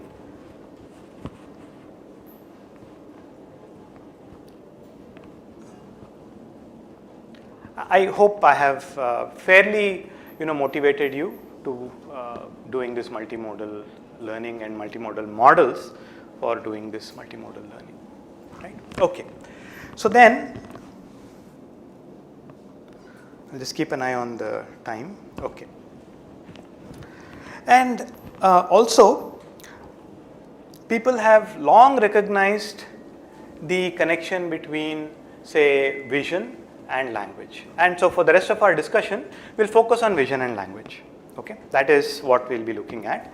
And so we'll see how some of, perhaps not the most recent, but some of the earlier, I would say, VLMs have evolved, vision language models, how people try to operate jointly in this latent space. Correct? So in the example that we just discussed, we are doing that, right? We are taking the latent representation of text or language to some common space from which this commonality is between the modalities. And so this could be also, applied equally well to, say, speech, or speech is probably again a good example. Again, for those of you that are, musically trained, you can be given a task as to sing a particular song in a particular, following a particular rhythm, or, in the Indian musical system, you can be given guidance to sing a particular song in a particular raga, and, all of these instructions can be given to you, again, with language, and you can convert that to another modality, which happens to be, say, singing in this case. Right? So again, there is a commonality that is shared between the way we process these multiple sensory inputs we get and our ability to generate these outputs also. Right? Okay, and so the point again I'm trying to make here is that this is not new, at least in our understanding of the human brain itself and how we take these cognitive actions. This has been long understood, and you probably have all heard this saying that an image is worth 1,000 words. Correct? And so that itself is example to this, right? So when you talk about our vision abilities and our ability to articulate, this saying is something that I'm sure everybody here has heard at some point or another. Right? An image is worth 1,000 words. And so I took a lot of words to describe this image, but then you are able to see this, and you can probably come up with a much more detailed description also of this image. Again, interplay between language and image modalities. Right?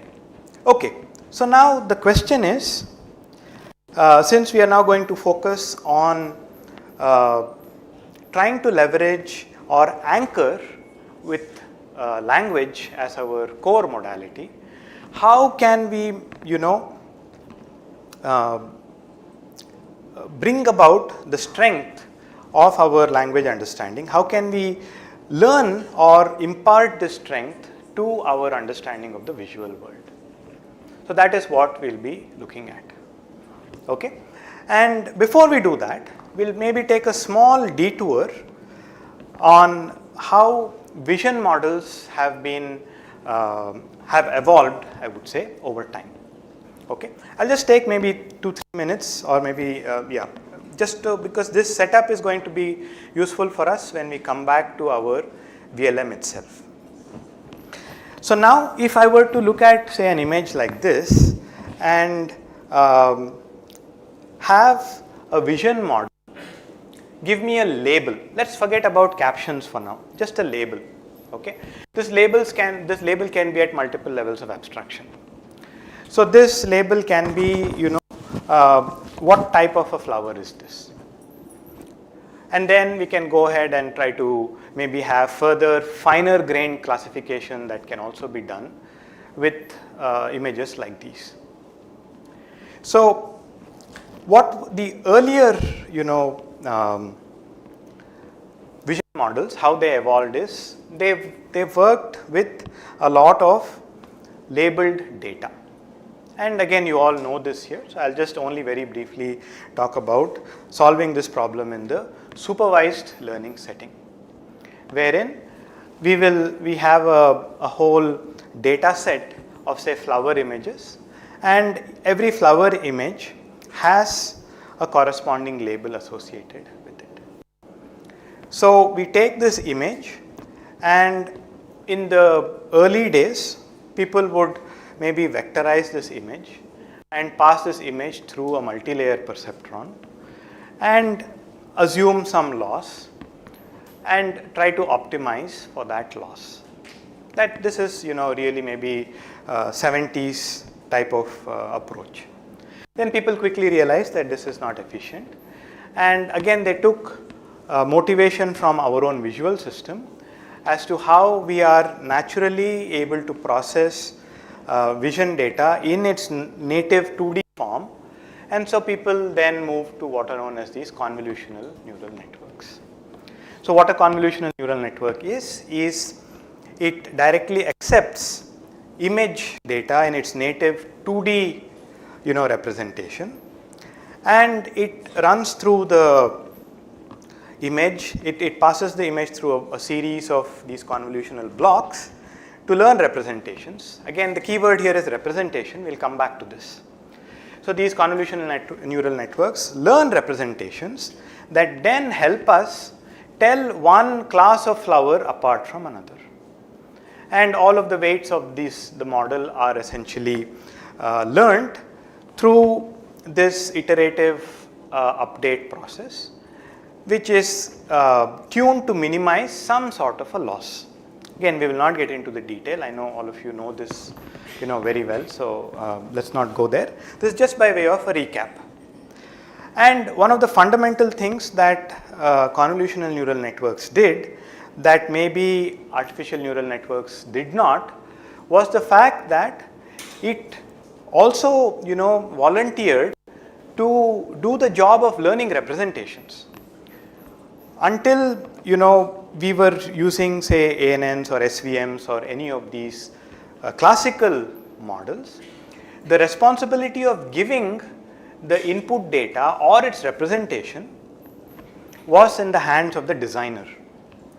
And what convolutional neural networks did was, maybe your representation is not ideally suited for solving this problem. So why don't you let me do that task also? And so what it simply said was, you give me raw data and I will learn everything end to end.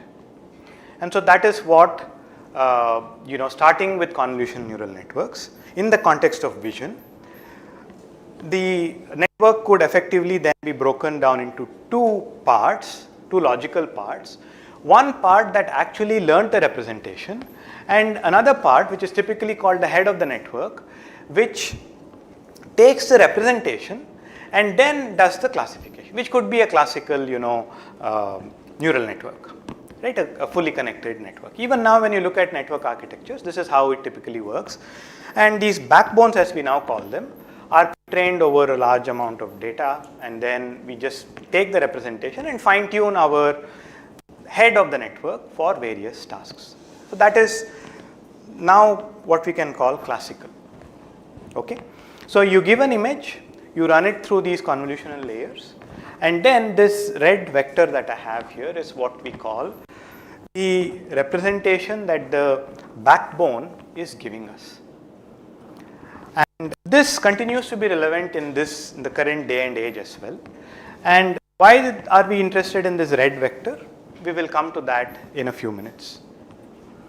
And so the point is that I give this image and I get a prediction of the label for this image at the output.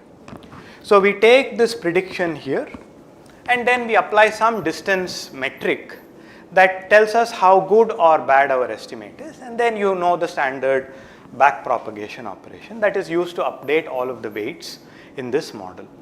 So these are all convolutional layers, and these are all weights corresponding to our head of the network. And so we learn essentially all of these parameters in our during our training process. Okay, but the key again here is this particular representation. Okay, just keep that point in mind.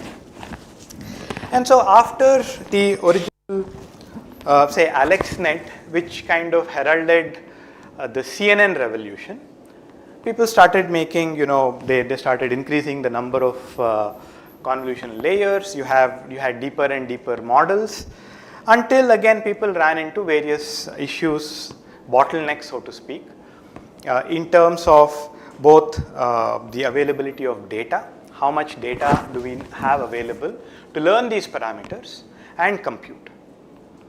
And so to answer this question, a lot of people did a lot of work in late 2010s, and one of the solutions that came about to solve this problem of diminishing returns, as they called it, as even though you threw more and more parameters into your model, made your model deeper and so on, the gains that we were getting by doing this were not in proportion to the increase in parameters and compute that was there.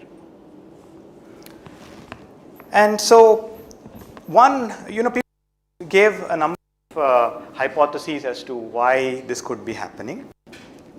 And one well accepted hypothesis is the issue with what happens to the gradients.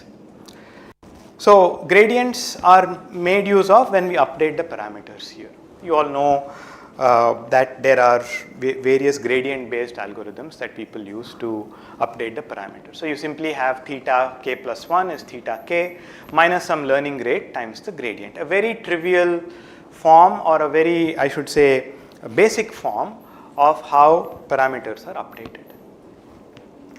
And so when you started to have deeper and deeper models, and you know that all of these models are non-linear in the parameter space.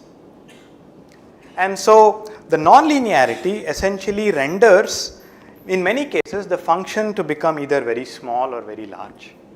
And that in turn led to or leads to the gradients becoming very, very small or very, very large.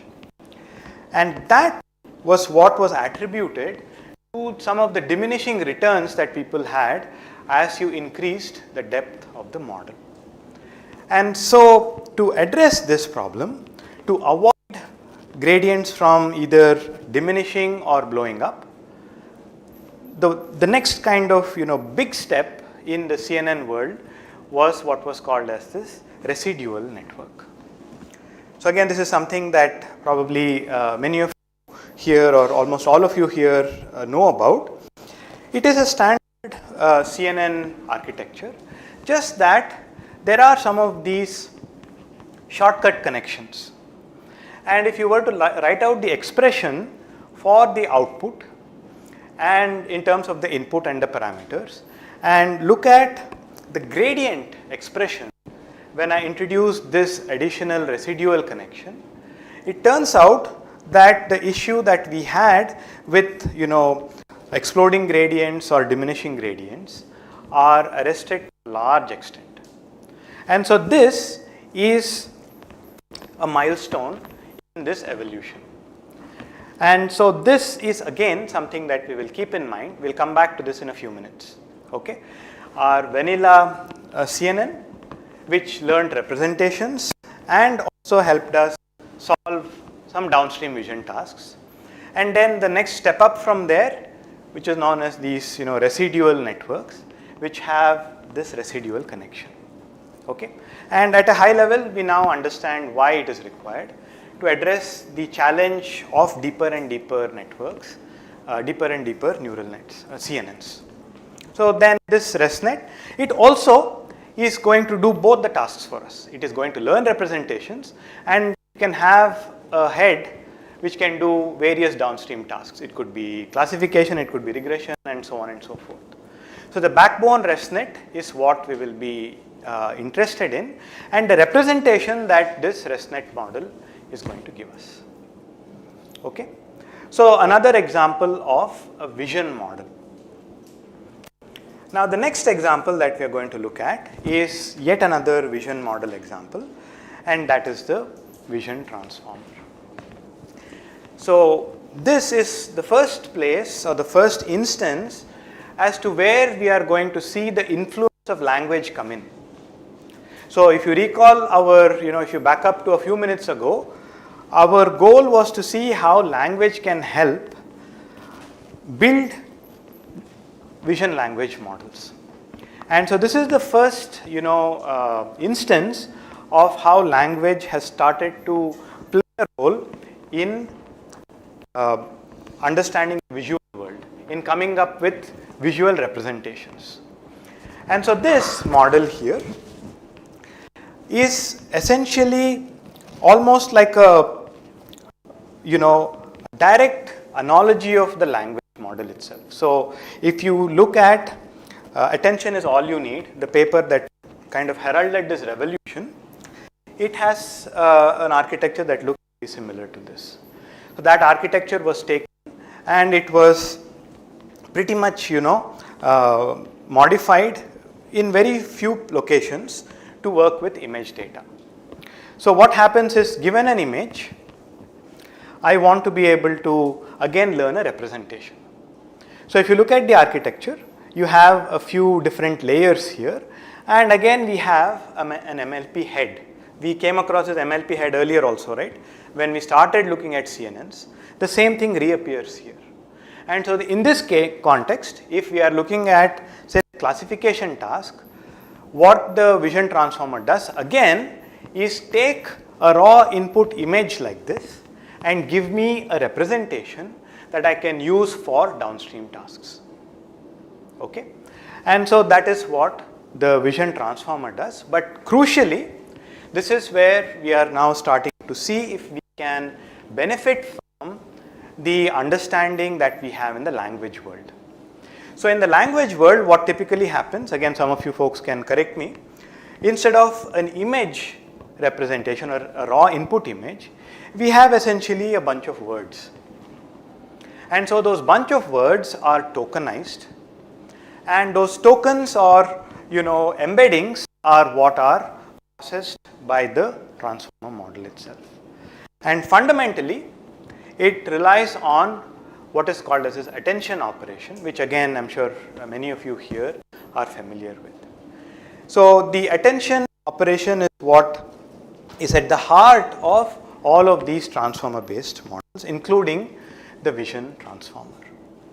Okay, so this image is now patchified in this form, and then you have a linear layer that is going to project it to these patch embeddings, as we call them. And then you add, we won't get into the detail, we don't have the time for that. You add some positional encoding and so on, and then you pass it through a number of these encode layers to ultimately come up with a bunch of tokens here. And we will only use what is called as a class token, which is effectively the representation of my input image. And this class token is actually introduced here randomly. And then as it passes through the encode layers, it tries to capture the details of the representation of the image that is then going to help us with the downstream, say, classification task here. Again, the key being that a lot of these vision models, end-to-end models, end up learning representations of my image data. Okay. Again, these are all very representative, very, almost quote-unquote toy examples that we are dealing with. Nevertheless, representative of what we want to understand. Okay. So we have now looked at 3 different models, all models. The third model is where we slightly see this influence of language coming in. Okay. But one of the challenges or one of the constraints in which these models have been trained from the beginning has been that they have relied on these gold standard labels, meaning that these models have been trained on, say, the ImageNet or other large scale data sets, again large scale in quote unquote for reasons that will become clear in a few minutes. But the challenge is that these models require accurate labels for it to be able to learn these representations. Because what we ultimately do is whatever output we get here is compared with the ground truth or golden label. And so it is important for us to have good data for these models to be effective. And in the context of vision data, even if you use, even if you run a large scale AMT type of a study, right, you can perhaps end up with a million images which have good labels, maybe 10 million images, if you really want to push our ability to sit down and, give these labels to image data. On the other hand, language models have trained on essentially, like I said, all of the data that's text data that's available on the internet. So the scale is not even comparable closely. So one of the motivations for people to look at vision language models was that since the volume of data that language models have been trained on is just, limited by our ability to scrape data from the open world or even, copyrighted world, the orders that we look at here are much, much smaller.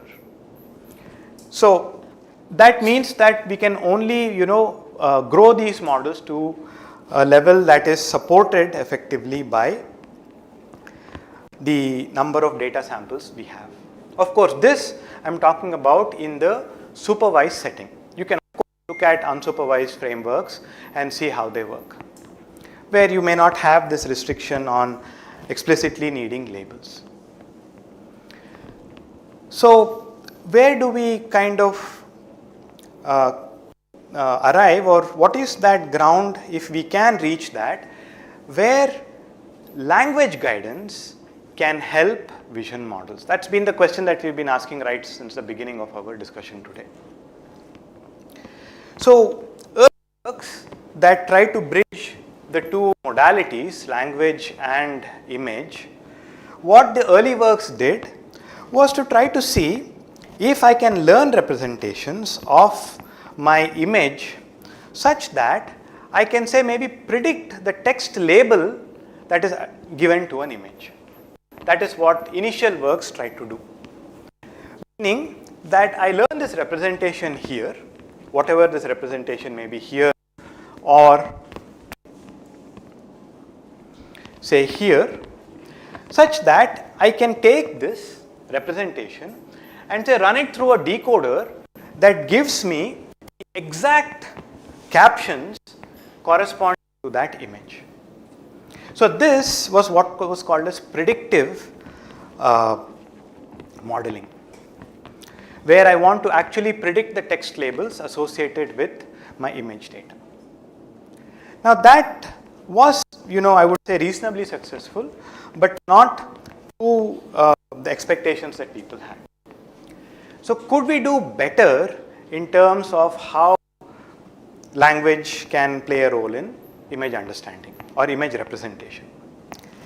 So as the next step, what people then realized is that instead of looking at this predictive type of coding to bridge the two modalities, people started to wonder if you could do this learning in a contrastive kind of a setup. Okay? But there is one other issue that we have not addressed. This is the issue of, what is the framework in which we want to set up our optimization. But the other issue is data itself. So we motivated all of this saying, can we do better and so on and so forth in the vision world by trying to see if we can break the shackles of limited data. And the motivation we said text can help is because text had broken this, quote unquote shackle. And so this was also addressed in the work that we are going to look at. And this was addressed by simply looking at Wikipedia data. And what do I mean by this? So predictive modeling, which takes an image and say gives its captions, not very successful. However, the segue or the introduction it gave us was to Wikipedia data. Now if you go and look up, say, the image of a rose, just type rose Wikipedia, you are going to get an image of a rose, and you are also going to get a caption that goes with it. So that was what people realized as to, now if you just look at the amount of paired image and text data that's available to us on a source like Wikipedia, it is so rich that it has to be leveraged. And all of this Wikipedia data, somebody else has gone ahead and done this labeling for us already. However, you can rightly come back and ask me, could this data be noisy? That's a valid question. And yes, not all labels on Wikipedia or Wikimedia or one of these open source data sets or websites, we can rely on the cleanliness of the data. Like we said, for us to be able to learn good representations, we need clean data. So what then people try to do was, if I go the predictive coding route or predictive approach, then if I have this noisy data, then my predictions can all go wrong potentially if my labels are noisy. And so then what people said was, let's look at a contrastive approach. And so in the contrastive approach, now say if I go back to the original image that we started with, say this, I give it some label, and if I now have an image, say, so this is one image that I have, we can say a dragonfly sitting on a rose and so on and so forth. I have another image here, right? This image is, there is maybe a turtle that is sitting on this boundary of a small pond. So I can have a label for this also. Now what people realized is that if we assume some degree of cleanliness in our data, then we know that the caption image pair that I have, that will count as what is called as a positive example for that image. Now if I take this image and pair it with the caption for the rose, that is what is called as a negative example. So naturally, contrastive learning turns out to be a very nice and almost for free way of capturing the relationship between text and image. So that is what then people started to work with. So can I say that I want to learn representations such that the caption of an image, the representation of the text caption and the representation of the corresponding image, can I bring them closer? At the same time, the image representation for the rose must be far away from the text representation of what? Of the tortoise, right? I can have text representation, like I said, or a caption representation for the tortoise, right? So we said that simultaneously we want to draw the representations of my image and its caption closer, while pushing apart the image representation from its negative captions. And so that is what people call as contrastive learning. And like we said, since, if we assume a reasonable amount of cleanliness in our Wikipedia data, then pretty much the number of images that we have on Wikipedia are the limit on the size of the data set.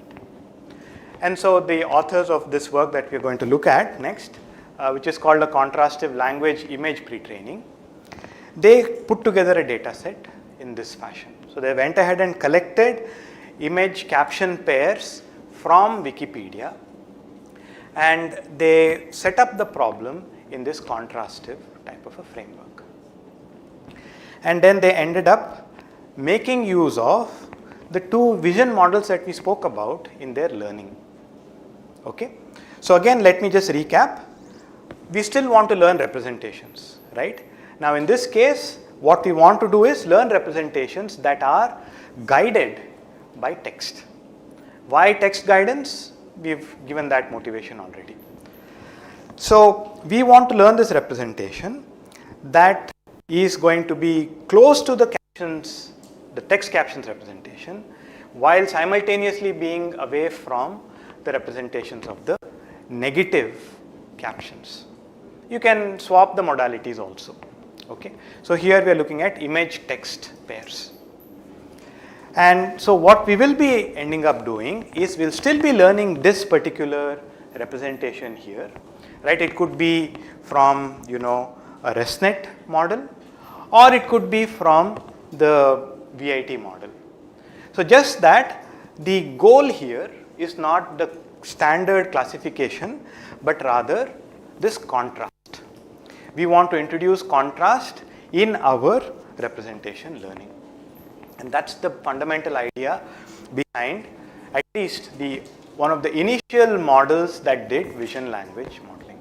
And that is the contrastive language image pre-training. And I call it pre-training because we are only looking at this, learning the contrast among the data samples that we have.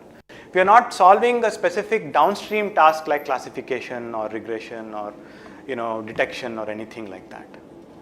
Okay, and so that is what the contrastive language image pre-training model does. Okay, and again, if you go back here, or even this is fine. If you look at the representation here, this is essentially an encoding of my image, right? I take an image, say 224 cross 224, and say I get 768 dimensional representation of my image. Correct? That is what happens in a VIT type of a model. Now if you go back to say the older AlexNet type of a model, again we take a 224 cross 224 image and we get maybe a 4096 dimensional vector. Similarly for ResNet, maybe you get a 2048 or a 4096 representation of my image. Now, how do we construct our VLM now? So if you recall, we said that the VLM, the VIT for example, derived its architecture from the original transformer model. So now we go back there, but in the language context. So if we come here, now if this were to be replaced with say text data, we will again get a representation here of the corresponding text that has been learned to solve some text task. Correct? So if I have a similar architecture for text also, I will get another representation here.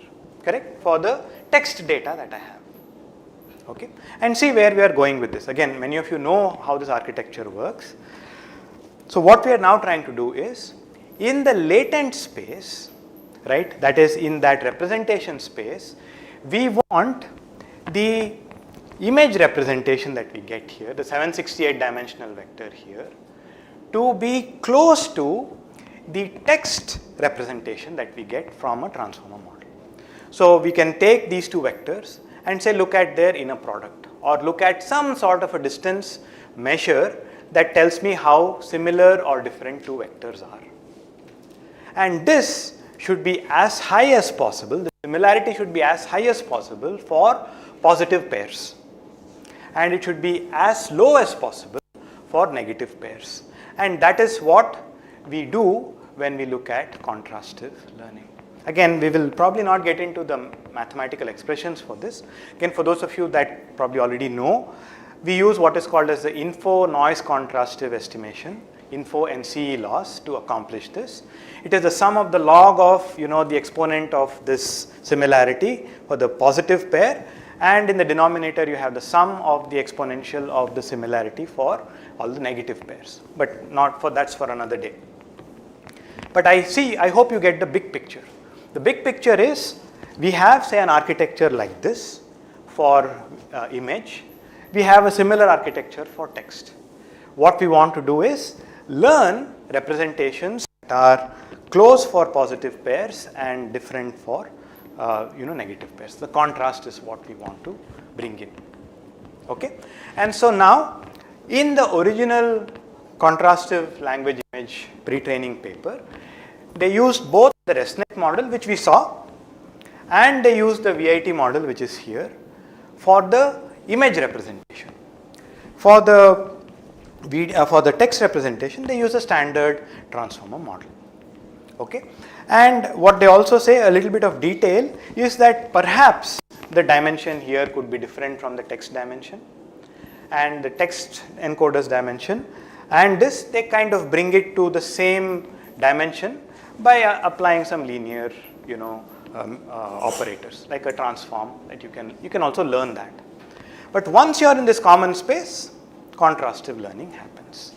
Okay, so that is the main idea behind a specific vision language model, which is called the contrastive language image pre-training. Okay, and so this again is the example that I was talking about. I have actually taken this from Wikipedia. Again, because we started out with the example of a rose, I wanted to show you what Wikipedia tells us.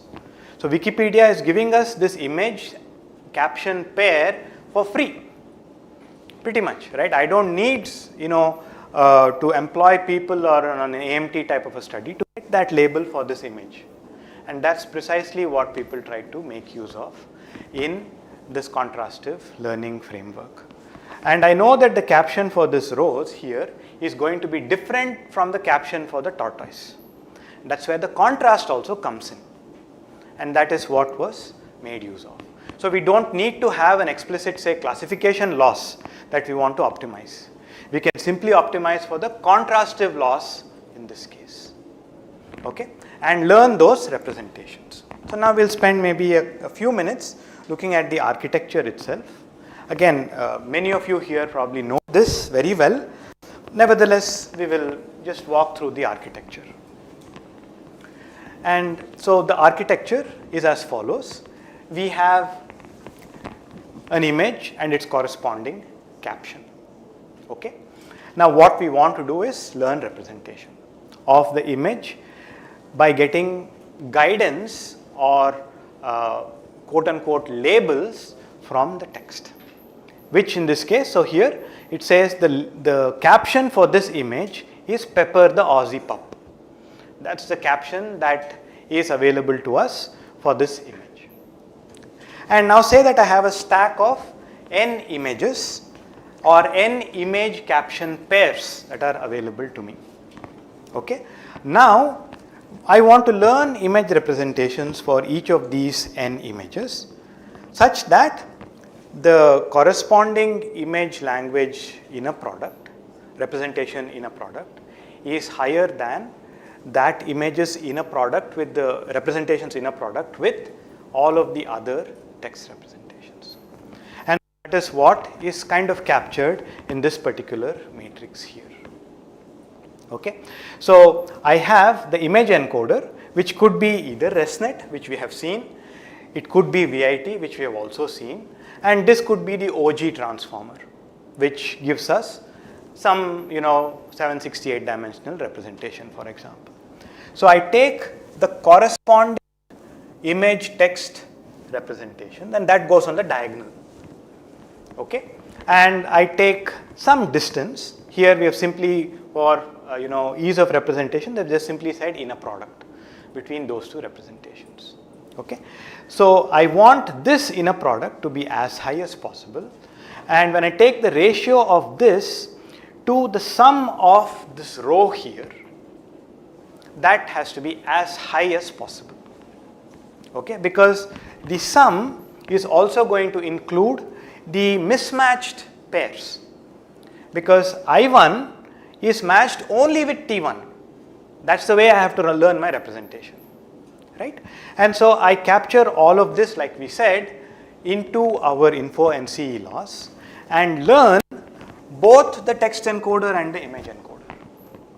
Okay, so that way we are explicitly bringing in language guidance into our learning. Okay, and how again language guidance? Because we want the image representation to match only its caption and not the captions of other images, and that's where the guidance is coming in from the captions in our learning. Okay, and at the end of it all, we again go through the standard backprop and so on, and you update the parameters of the image encoder and the text encoder, right? And so this is how at a high level we can understand a simple example of a vision language model.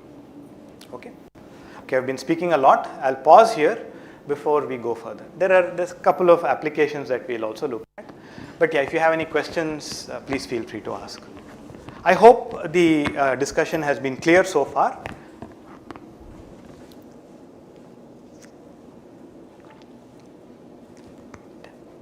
(12:15).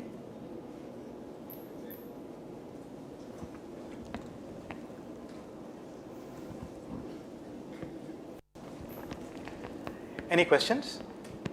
No? All good? So the vision language has been good so far? Okay. Yes, please. So it's a question. Since we're dealing with images and the textual data as well, right? And text is the caption for the image. Correct, right? correct. So are we bringing the textual representation and the image representation together, or are we working in pairs? Like a rose with a caption, this is a rose, let's suppose, and then there is a rabbit, and then The corresponding. So yeah, I mean, are we playing with pairs? Yes, that's a good question. Here we have a set of n image text pairs, right? So when we learn contrastively, not only are we guaranteeing that the caption image representation for the corresponding pair, it's as close to each other as possible. We are also trying to push the representation of, say, the image as far away as possible from the text representations for the other caption. So we are doing both. Yes. And the representation of the picture and the corresponding caption should be the same, the embedding. Should be as close to each other as possible. Should be similar. Right. Okay. All right. Any more questions? Yes, please. The weights of the diagrams will be more than the weights of the other. Yes, absolutely. Yes. And also we are capturing that together nicely in taking this, dividing this by this sum. So if that ratio has to be as high as possible, the contribution from the others must be as low as possible, so that ratio becomes high. Yeah, you're absolutely right. Yes. Yes. Keys can be distinguished like white rows and red rows, so that the ratio will be less, right? Correct. So you can essentially have examples. So again, the point is that the image representation and the corresponding text must be close. That's what we are looking at. But yes, you can have, so in this case you will have confusion if that's what you're alluding to.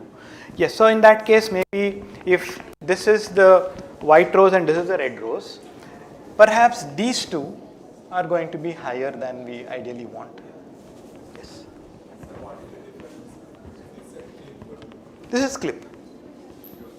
Yes, yes, yes.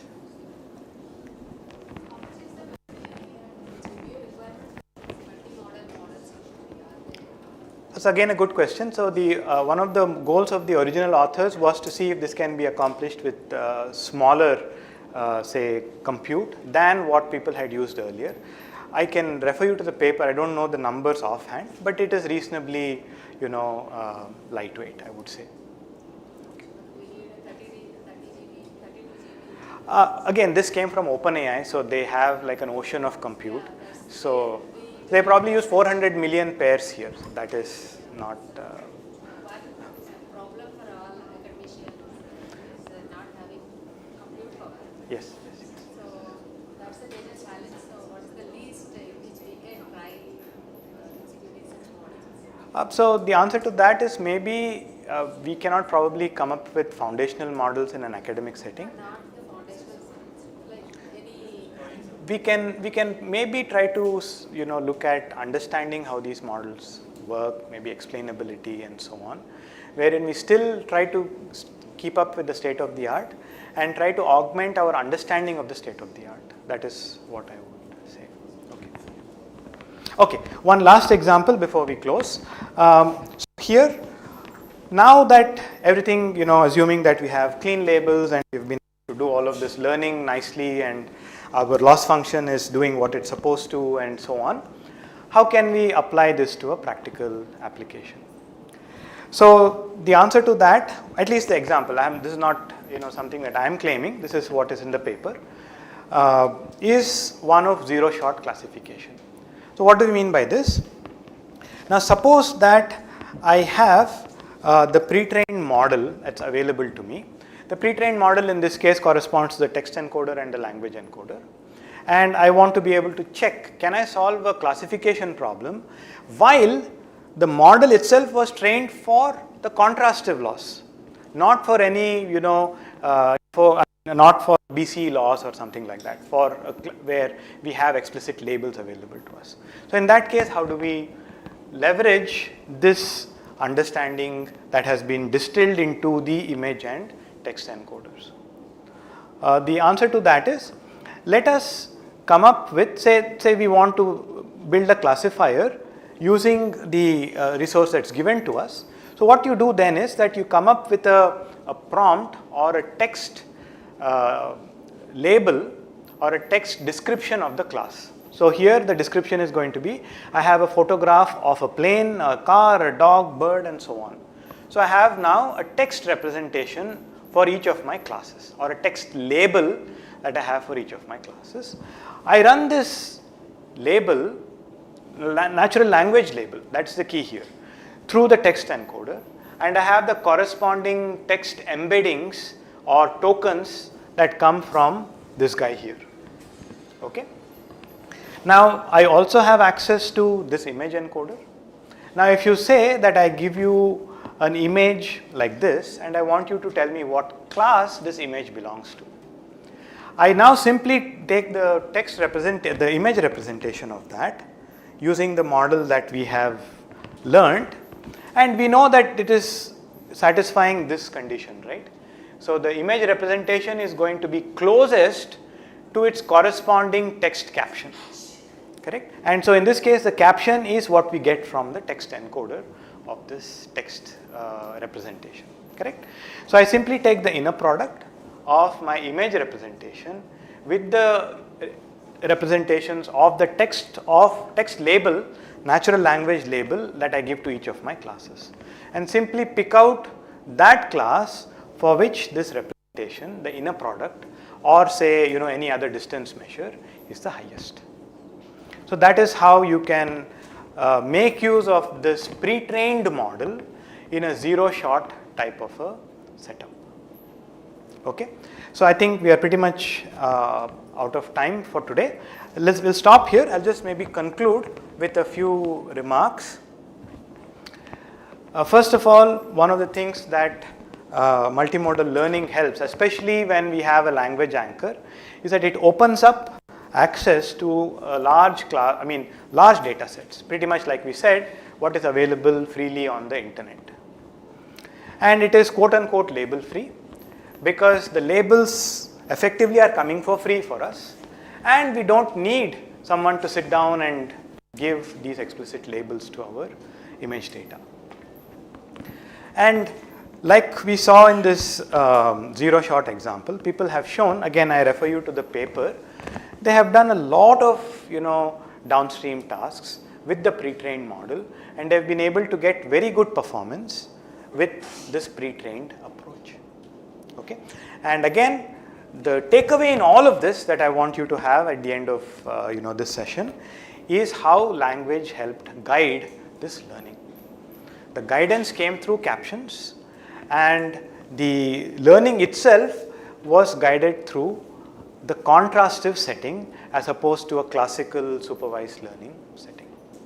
Okay, so that also has a number of implications in that we are learning, how an image representation is to its corresponding textual representation or natural language representation, as opposed to saying image, its representation is simply going to map to say a rose. That's not what we are doing here.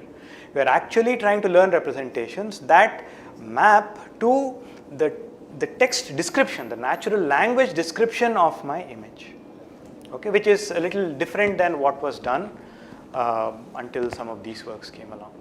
Okay, and references, again, like you rightly pointed out, this is from the CLIP paper, and then the other AlexNet and ResNet references. Okay, so thank you all for your attention, and if you have questions, I'll be happy to take questions. Yes, please.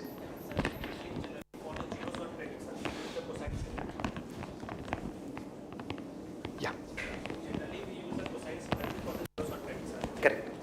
In the predicals network, positive pairs have the value nearly 0.4, 0.5, but for the negative pairs, we have the value 0.01 or 0.02, not to minus. It doesn't vary from -1 to +1. So can you tell how the embeddings are aligned in the common space? Sorry, can you say that again? So how similar they are in the common space? Like for the negative pairs, the cosine value is nearly 0.01. Very small, yeah. Not to -1. Correct. But the cos value varies from -1 to +1. Correct, correct. So we can see the positive pair is near to 1 and negative value is not near to -1. Correct. So how the embeddings are aligned in the common space? So that I want to ask. So when you say aligned, so essentially what we mean, if you want to look at it in terms of angles, so you are going to be acute. I can just maybe answer that way. So the moment you start going away from your positives, you're essentially going to go further and further, and you're going to the negative. Then the mismatched pairs are probably going to be closer to being orthogonal. Okay. One more. Yes.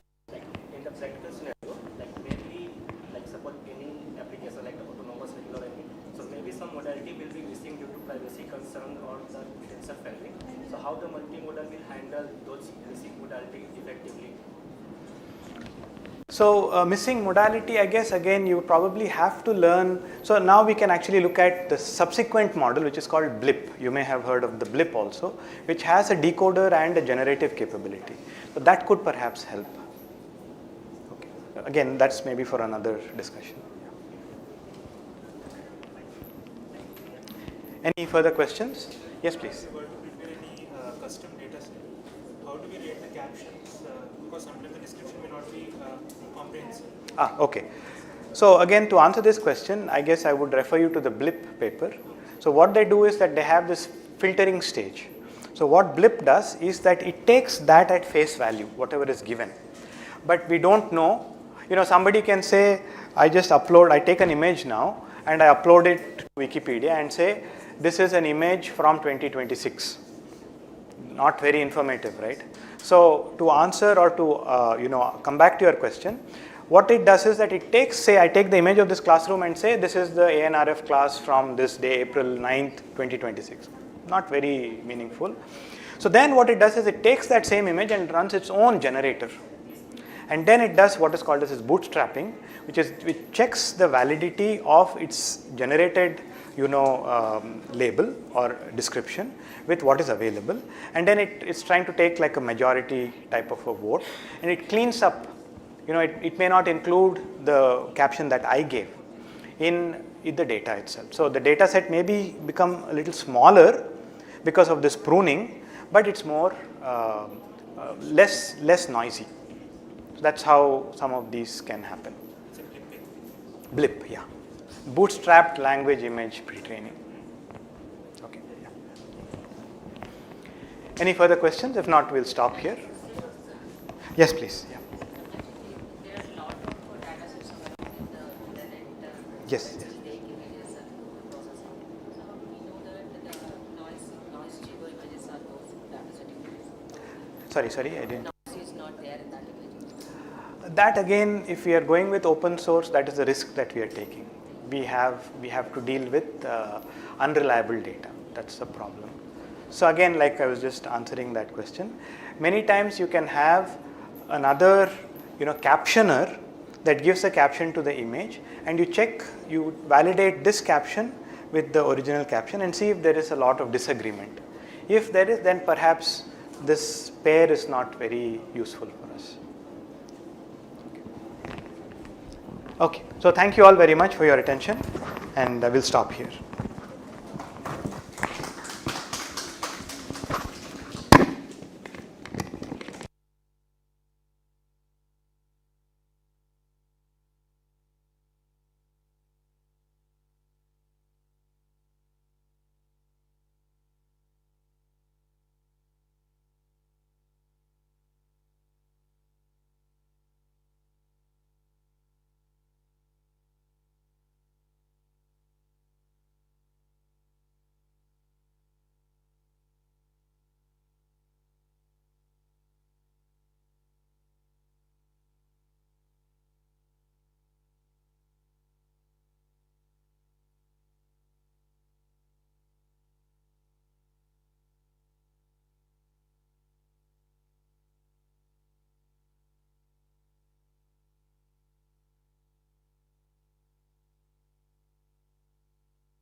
You also need some presentation is there, right?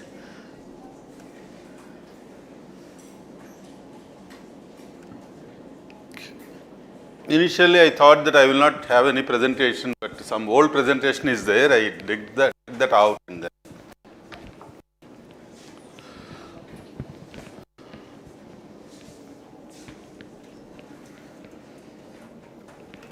So, today is the first day of artificial intelligence in health. Okay. So, let us try to understand health. Okay. What is health? Any idea? Because this is more like an interactive session. How do you define health?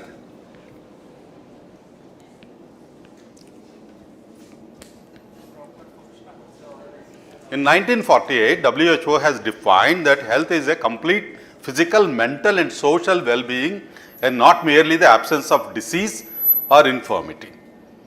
That's the definition of health. But there is a big hue and cry. I can understand a physical,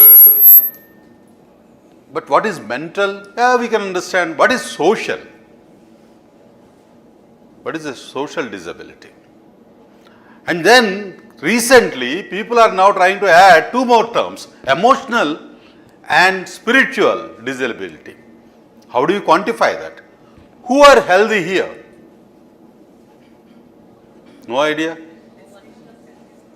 You don't know. If you think that you are healthy, you are very healthy. One of the young, energetic guy who is super healthy is Stephen Hawking, who people told that he will die at 20 years, but then this guy got married and then this guy has a fantastic life. Only at the age of 70 he died. Wrote so many books, right? And there are a large number of people who are with hale and healthy according to that, but they are almost like dead bodies. You don't know.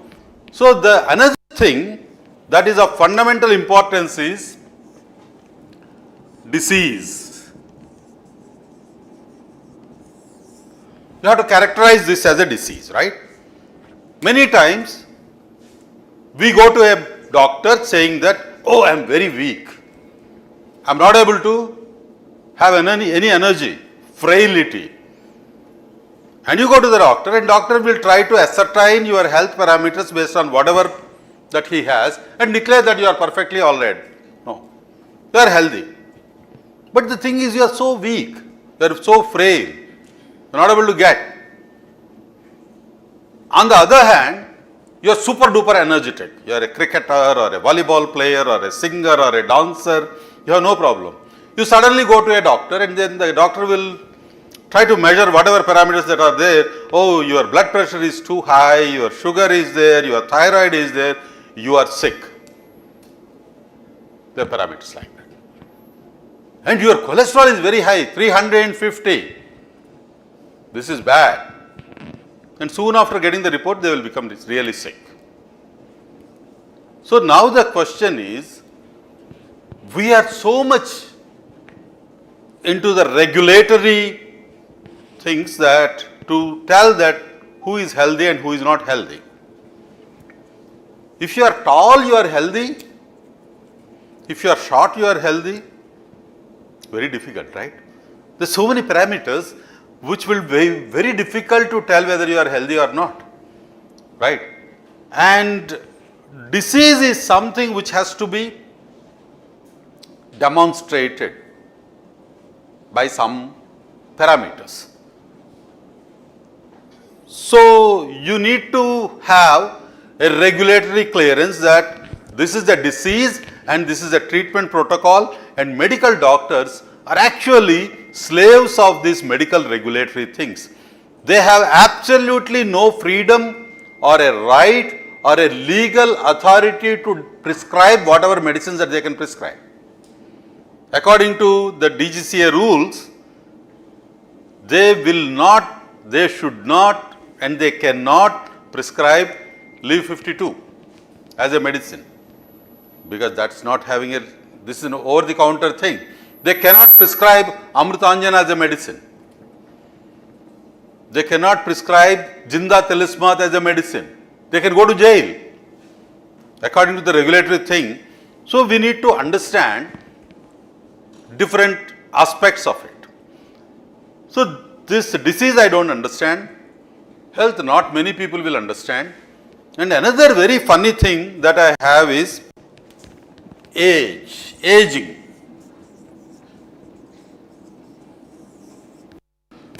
So what is your age?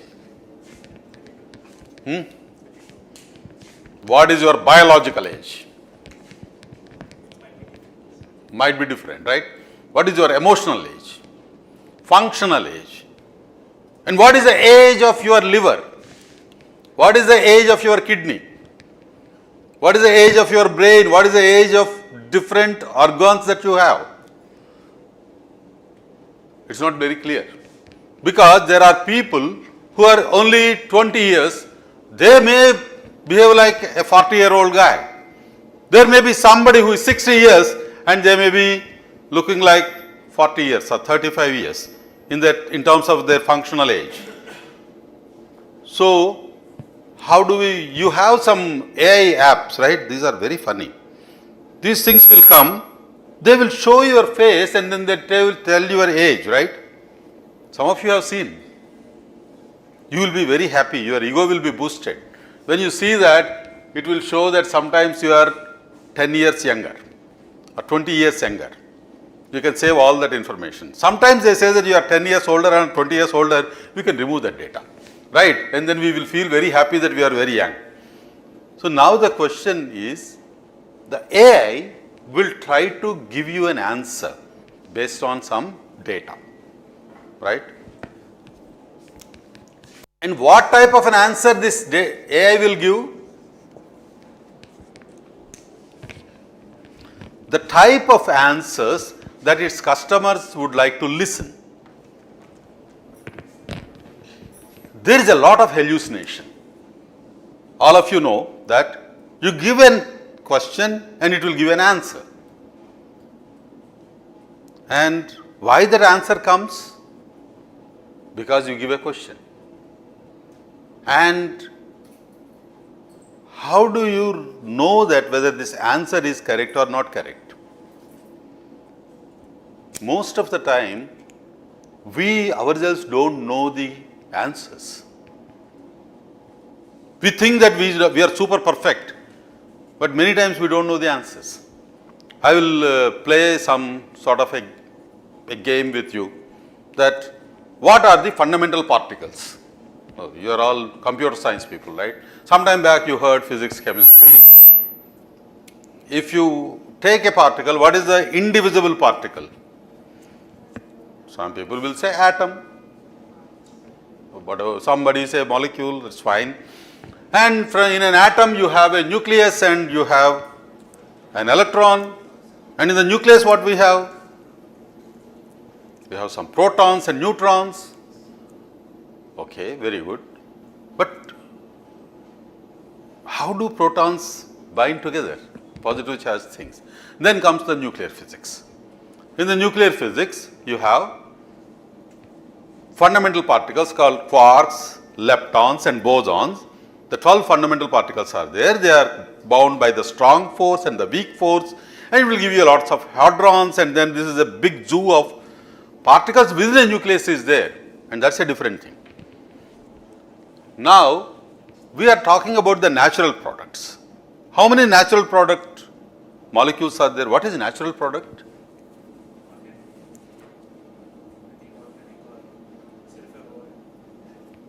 Okay, good. Naturally occurring molecules, right? If it may be from the plants, it may be from the marine organisms, or it might be some minerals and petroleum products or anything that is naturally occurring. Of course, most of the people will say the things which are derived from the plants, right? And what is the difference between a molecule which is produced by a plant, which is produced by somebody in IIT Hyderabad test tube? Is it possible for us to distinguish? How many of you hate chemicals? How many of you love chemicals?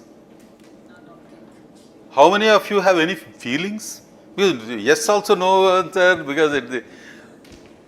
Sir, you like chemicals or you don't like? You don't like, then you raise your hand. Now everybody, how many of you hate chemicals? Okay. Okay. How many of you love chemicals, like chemicals? You can raise your hand. You in between. Okay, okay, very good. So, the Royal Society of Chemistry has given a challenge that you try to prove anything that you can touch, feel or see which is not a chemical. We will give you $100,000. Everything is a chemical only. Water is a chemical. What do you mean by that? Oxygen is a chemical. And so is every natural product. Because there are a lot of misnomers that we have in our own understanding. The answers are not very clear. I always give, because today I did not prepare anything, I was so busy, so I have to still give a talk, otherwise I will be in trouble, right? He is recording, I am in trouble already. Okay, very good. So, do we have a edit facility? We will see. Okay. Then, all of you are there, and then we have a data point that about 4 cats are seen in IIT campus and not cats. Which animal we like? Which animal you like? Horses? Ah, horses, okay. 4 horses are there, they are all black in color, right? So, let us try to see the large language models with higher levels of efficiency, good training, the first layer, second generation, third generation, fourth generation, fifth generation. The first generation large language model, what does it say? Horses in IIT Hyderabad are black in color, right? The second generation large language model developed by our cohort group, then they say that 4 horses in IIT Hyderabad are black in color, right? They have seen only 4. There is no need for you to extrapolate it. But the third generation people can say that, okay, one part of the, because you have seen only one side, we don't know the other side of it. One side of the 4 horses are black in color. Then the higher level machine learning comes. The 4th layer will come that one side of the 4 horses appear to be black in color for a group of 40 people who does not have any vested interest in determining the color of those horses. Disclaimer also there. Then they all will go to some real professor and they say that, okay, this is the data. Then he first says that, what is this nonsense? What do you mean by black? There's so many blacks are there, right? You're matching chunnis and matching dresses, so many blacks are there. What is the frequency? Is it perfectly black, pitch black, or this? You define what is black and then determine that. And this is one big mistake. The second thing is, in what background it is black. Sometimes it depends on the background.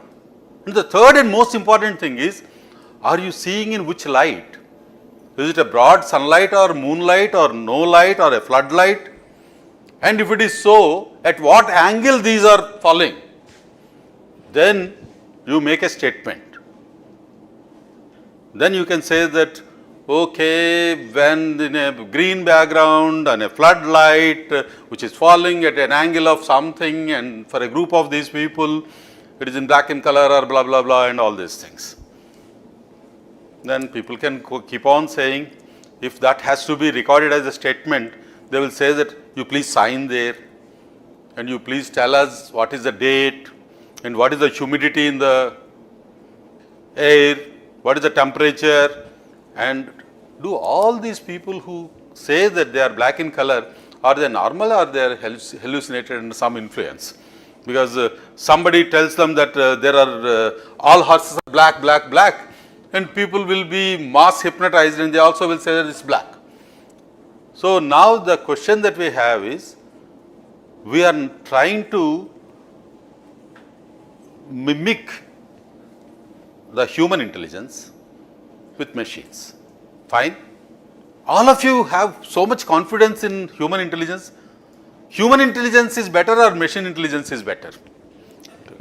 Machine intelligence? No. I like you, I am also machine. Humans are more intelligent than machines? Okay, very good. So, okay, if you try to tell one activity which will determine that you are more intelligent. Can humans play chess better than machines? Chess is not an intelligent game. You tell one activity, any activity that is there where humans can do better than machines. Reasoning. I mean, it's going towards reasoning, but yet machines are not able to reason well. I don't know what reason. You take a problem and I mean, if we go into emotions, maybe, then maybe humans can be better than machines at this point. thanks for your confidence on humans, but that's fine. Okay. So, the question is, we just have to find out that under what conditions machines do a particular activity which is beyond their abilities, only humans can do it, right. And as the new technologies are coming, we are unable to put a limit to that.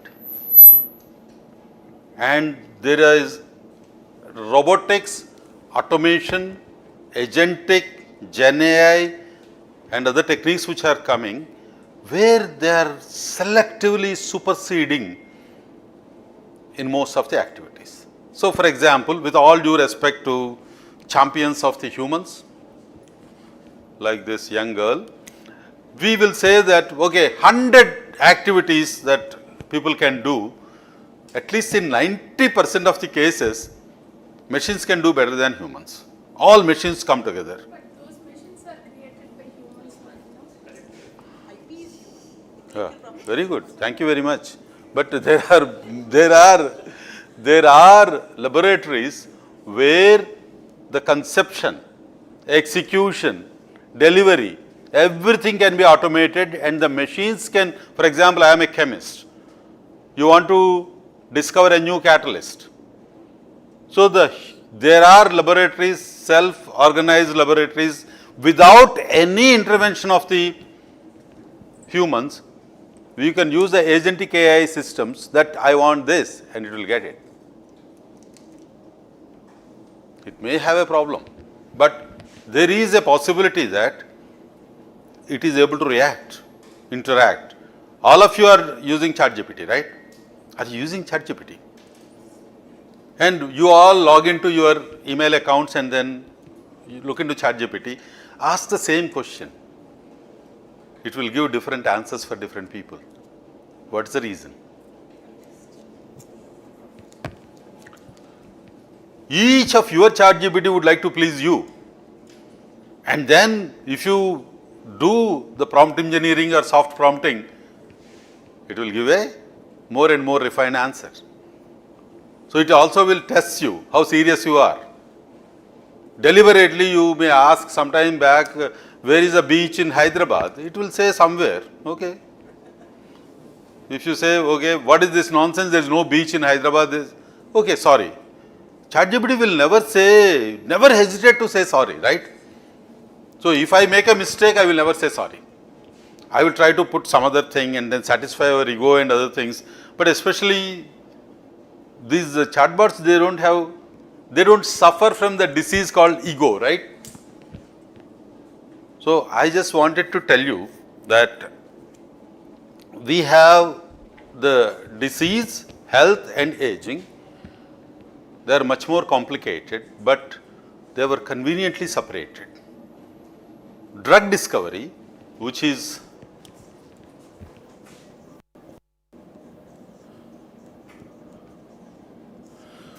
nothing to do with health. The drugs are developed to cure some diseases. That is a pharma company, right? Pharma companies, would they be interested in the health of the people?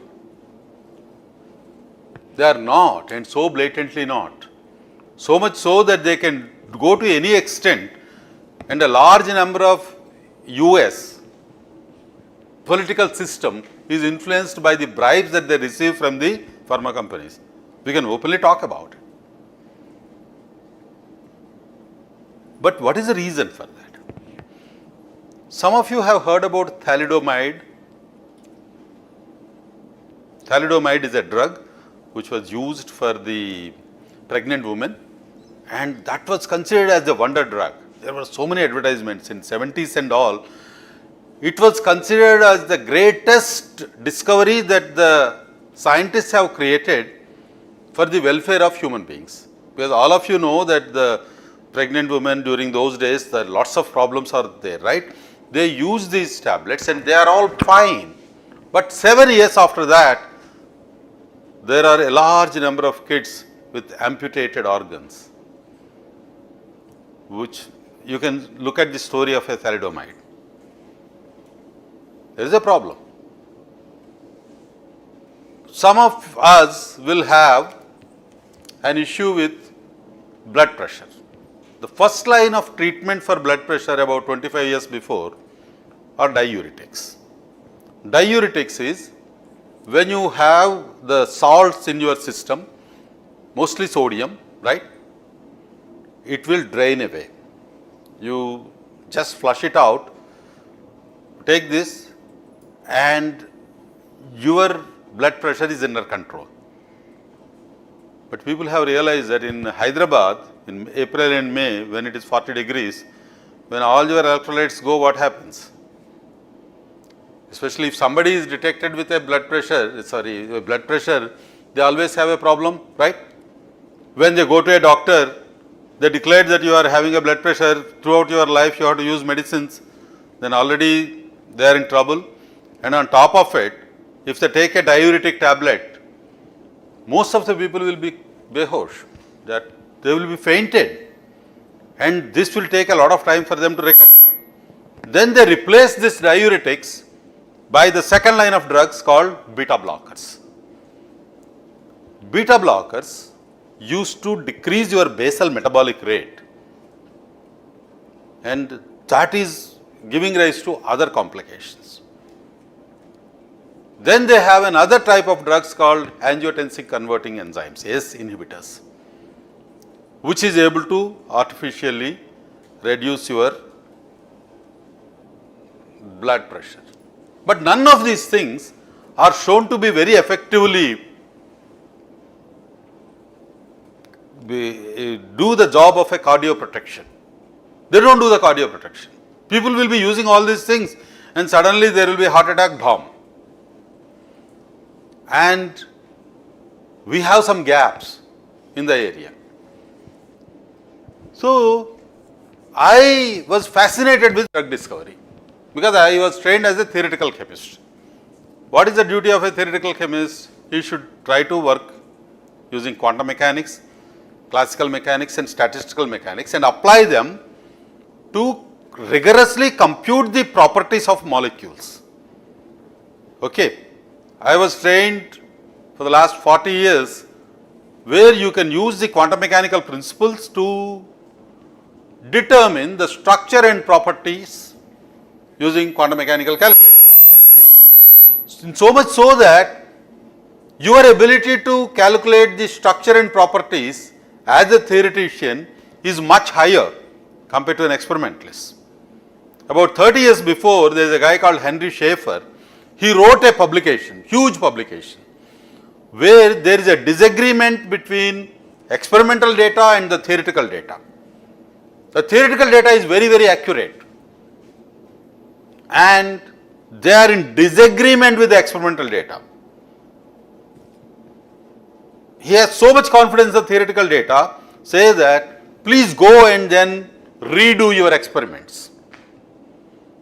Lo and behold, when they redid those experiments, most of the experiments, almost all of the experiments are wrong because their experimental error is very high, and then they will try to put some number and the theory is able to correct the experiments.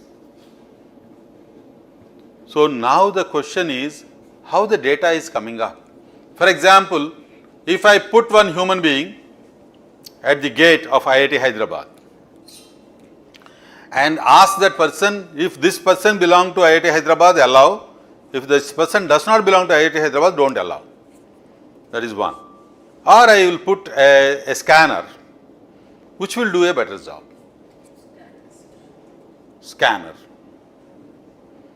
But sometimes if it is not a scanner, if you have to put your ID card, which one will do a better job?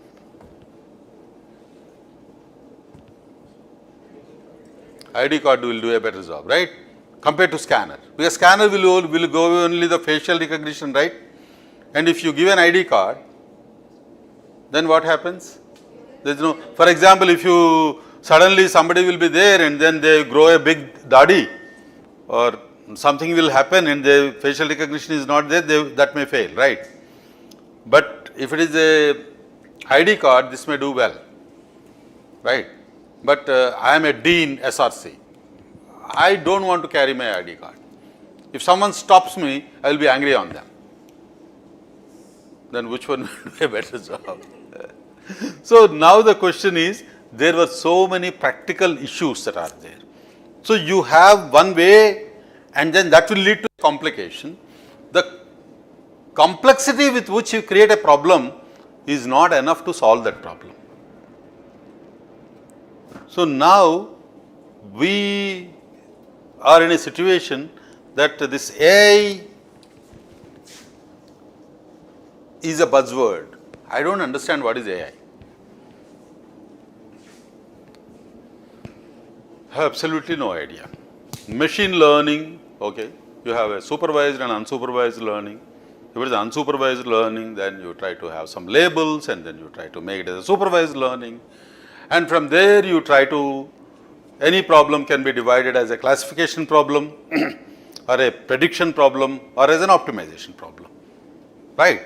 And you can use things like neural networks or support vector machines or self-organism maps or random forests, or you can use other techniques like even genetic algorithms or even linear and non-linear methods and blah blah blah, and many things are there. And then when the data is becoming more and more and the complex relationships emerge, you get into deep learning. That is even a subset of the machine learning. But now the whole thing went for a toss when these pre-trained transformers have come. Encoder, decoder type of models have come. And when you are able to generate the new things. For example, can I take MS Subbalakshmi, Lata Mangeshkar and Mangalampalli Balamurali Krishna and Bhimsen Joshi and create a much better music than them? Possible. It's because we used to think that there cannot be anybody better than Lata Mangeshkar, right? There are ardent fans to her, right, madam? And there may be an ardent fan to MS Subbalakshmi. They say that only Subbalakshmi, nobody else. There can be similarly ardent fans to Mangalampalli Balamurali Krishna or Bhimsen Joshi or Ustad Ali Khan or whoever that is, right? Then is it possible for us to have something which is much more profound or equal to that? That is original, right? Music is divine and you need to be having this in your Purva Janma to be able to get it, right? But can I put this in my chatbot and make it as a better singer than Lata Mangeshkar? I don't know, but it is possible. As long as the reference is given, but when you say MS Subramanian, when she was there, she does not have any reference. She is a human who could evolve herself. As the algorithm cannot evolve new Subramanians. So most of the time we used to set some limits, right? This is a lower limit and this is a higher limit. If the highest limit is these people, the technology, Gen AI techniques have come in such a way that they are able to improve it, they are able to extrapolate it. So there may be a large number of moves that a chess player will make, but when you feed all of that, you are able to develop a game theory which is better than any human being can do. Because most of these things have come in game theory only, right? So the human beings will try to have some sort of activities where these types of learning methods from these human beings have made the machine which is much more stronger. So where do we go? How do we go?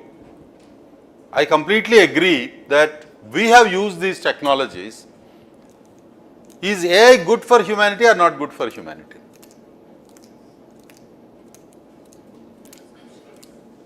No doubt it is good.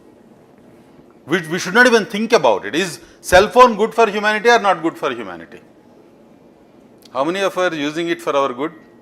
That's our problem, right? Similarly, whatever technology that is there, it all depends on how you use it. Now, will AI take away jobs? How many of you think that AI will take away jobs? Will AI not take away jobs? Okay. Now, the thing is, how many of us know how to raise our hands? No. Raising the hands. Sir, you know how to raise your hand? No. No. Do you know how to raise your hand? Okay, very good. Then how do I know? Then you have to raise your hand, right? So the question here is, AI and these techniques are there, which will be helpful in our own way, but it all depends on whether you want to use it or not. These technologies that are there. And most of these technologies will be able to give better and better clarity. Because when there is a new technology which is there, it is better than the old technology, right? So, I think these problems like drug discovery, diseases, disease markers, disease pathophysiology and prognosis, and how to really control the disease, health and aging are very, very big problems. They are so complicated that our existing methods have made it beyond the human's ability in recent years to even address these questions. So, the new technology is helping you to address much more fundamental and profound problems. For example, 100 years before, if someone wants to go to Varanasi, Kashi, there is only one way, right? You go to Kashi only once. Return tickets are not there because people used to go by walk. Especially in Andhra and Telangana, Kashi kellam ante okate. You just pack everything, thank you very much, bye bye, and then you will not come back. But now, when there is an ability to go in horse carts or bullock carts, people could go and they have enough energy to come back also. And when trains are there, they can go and then come back in a week. Now flight is there, right? You can actually make 2 trips. So many days I went to Varanasi in the morning and I came back in the evening. Flight is there. So this is so complicated for us to think about some time back. So now the new technologies have come, which is able to give us the ability to ask much more profound questions. And AI is a buzzword, but we need to understand that how do we use it. Whether you are a biologist or a mechanical engineer or a medical doctor or an electrical engineer or whoever that is, or a banking, whatever, fashion design, all of you, all of us should be knowing what it is.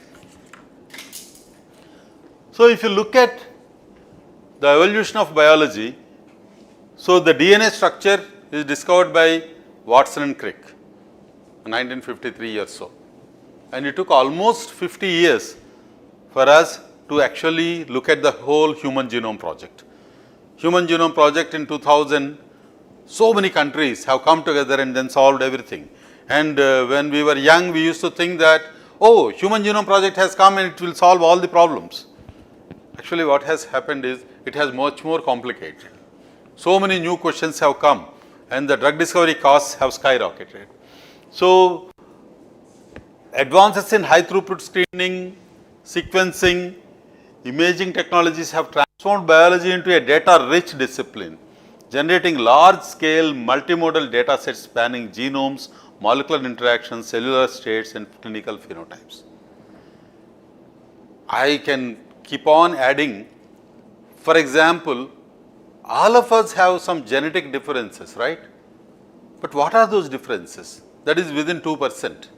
98% of us are genetically the same. But when we extrapolate, the genetic material of humans and chimpanzees are also around 97% the same. But how a small percentage will make a difference? Sometime back, people were saying that the DNA is there, right? The SNPs and the coding region and a non-coding region. Most of it is non-coding region. But people say that this is non-coding because you don't understand. And people are able to see the importance of non-coding region, how it is. And lots of profound questions are there. So, there are a number of things that we assume are correct for whatever reasons, but people find out that they are not correct. There may be some single mutation in somebody's gene and that might lead to some sort of autoimmune disorder, rare metabolic disease. What is a rare metabolic disease? Anybody has an idea? Rare metabolic disease is something which happens 1 person in 2 lakh patients, 200,000 patients. Huh? Yeah, there are about 500, 300 rare metabolic disorders. Autism was also one of them, and blood clot. There are so many things which are very specific to a population. It might have a genetic or a non-genetic thing which will affect that particular person. And it is not possible to make it as a disease. But if you look at autism, many of you don't know what is autism, but till one of your friends or a nearby person is affected and it is going in a big way. About 100 years before, type 2 diabetes is a rare metabolic disorder. Now, it is there everywhere. There are different ways, because about 100 years before, cancer was a very rare thing. There is a confusion whether it is a disease or a metabolic disorder. This is a very, very different thing. Even when we were young, we never heard about cancer, right? It's very rare. Only in some movies, somebody has a cancer and then something will happen. But here, every street there will be a cancer patient. And every family, you can have somebody with cancer or not. But then what is happening to our life expectancy? Do you know what is the life expectancy of human beings about 100 years back in India?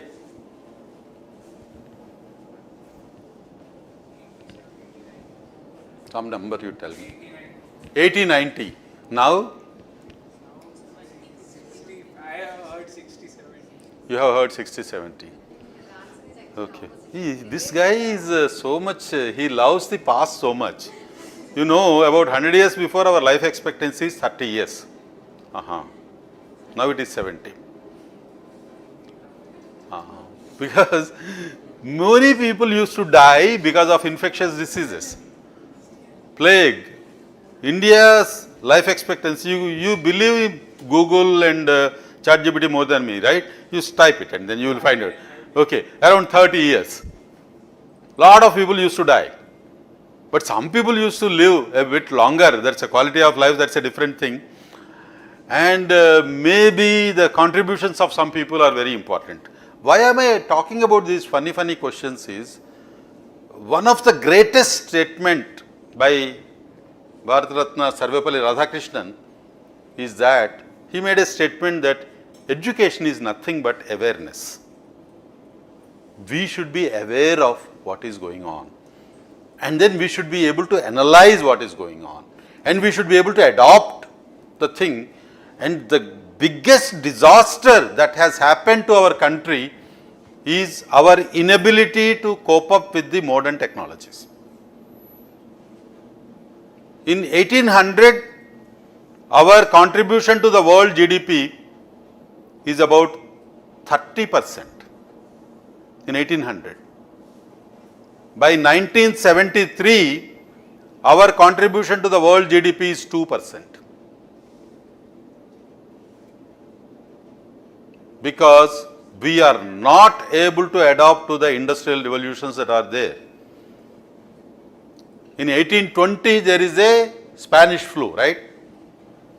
When Spanish flu has come, the entire villages were wept. What is that? Smashed. Nobody is there. Then how do they do agriculture? How do they make the ground for agriculture? Then the first industrial revolution has come at that particular point of time. That is mechanization. They try to use machines to make the ground and then put the seeds, put the water and other things. Then the second industrial revolution is electrification. The third industrial revolution is automation. 3.5 is globalization. Industry 4.0 is digitalization.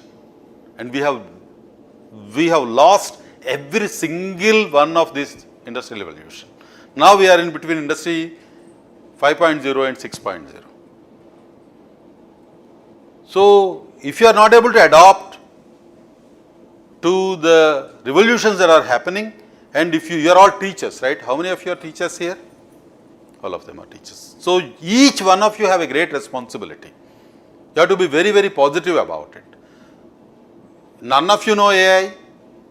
It's not there, right? What can you do? But now you have to teach. You have to adopt.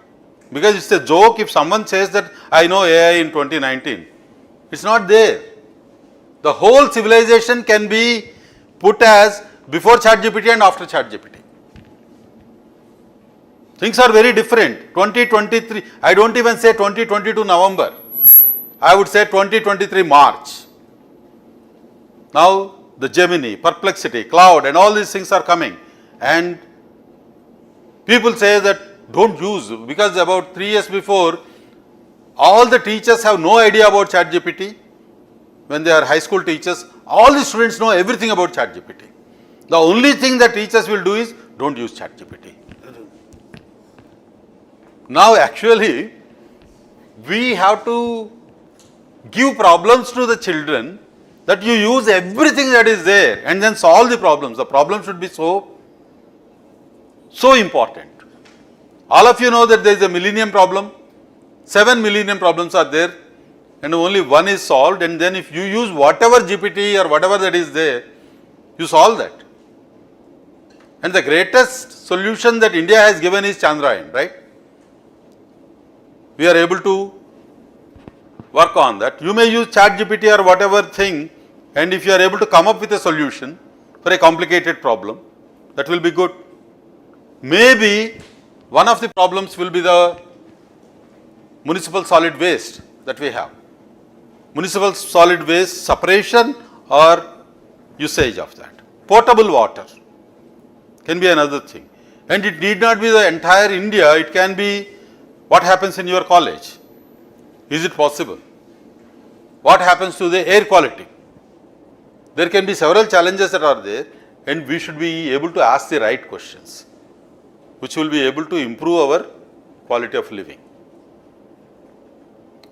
So when we have this ANRF pair and other things, most of the times education is focused on doing things correctly, doing things rigorously, doing things accurately. I hate all of it. I am not interested in doing things correctly. I am interested, it is important, but what is more important is doing correct things. There is a huge difference between doing things correctly to doing correct things. You need to know what is the question that you are asking to get the answer, rather than focusing more on the procedure, because this procedure, many things you don't need a human being, a machine can do. But doing correct things, learning, understanding, decision making, comprehension, analysis, all of that can be done by a machine much better. But a machine cannot be good in wisdom. Is it correct or not? This wisdom the human being should have. Maybe I should ask him to stop this recording. Will I be in danger if I make some political statements here? Okay, anyway, you khatam kar lo. Okay. For example, there is a Iran-Israel war, and it is well-known secret that people have used cloud very, very effectively for all the analysis and things like that. People are very intelligent. Netanyahu is very intelligent. Our Iran people are very intelligent. Of course, the most intelligent, most handsome, greatest of the great person is Donald Trump. No doubt about it, right? Even if nobody says, he will say that. And he is so much worried about that he did not get the Nobel Prize for Peace. Okay, that's a different topic. But the question here is whether this guy has done a correct thing or not. We don't know. And who did a correct thing? He just says that I will destroy everything. And after that he will keep quiet. Now what exactly is happening is, under this disguise, Israel is doing its business. Iran is doing its business. And India is somewhere. Pakistan is somewhere. And in this, the greatest human loss is actually happening in sub-Saharan Africa. In TV you get, if one Israeli person or if a US individual dies, there is a huge thing. But if 500 people in sub-Saharan Africa are killed, there will be no news. So what exactly is happening now? And there is also a problem that how many of you are super duper dog lovers here? In every campus, there is a huge fight between dog lovers and dog haters. There are about 2% dog lovers and 98% people who are not ardent dog lovers. Out of this 98, 60% of the people are okay with dogs. That is 60 plus 2, 62. The remaining 38% are, they cannot even go, they cannot even sleep, they will have all mental problems because whenever a dog chases them. And if they are mothers, they are mortally afraid that their children are being attacked. But then there is a huge discussion, right? Even after Parliament has given, if a dog bites a human being, it's okay, no problem. This is their right to bite. I still love my dog. And this huge, in any conversation, in any fight, it's impossible for anybody to argue with the dog lovers. Did any of you try? I have so many ardent dog lovers, they become so hyper that I am much more afraid of the dogs themselves, because to talk to them, it's a very, very difficult thing. And they try to have, and now where is our wisdom? What's happening? There are a large number of very, very complicated problems which can be subjected to artificial intelligence. And maybe some of you have observed that I kept my lab name as Fifth Paradigm Lab. I will tell you because I have to do some self-dabba.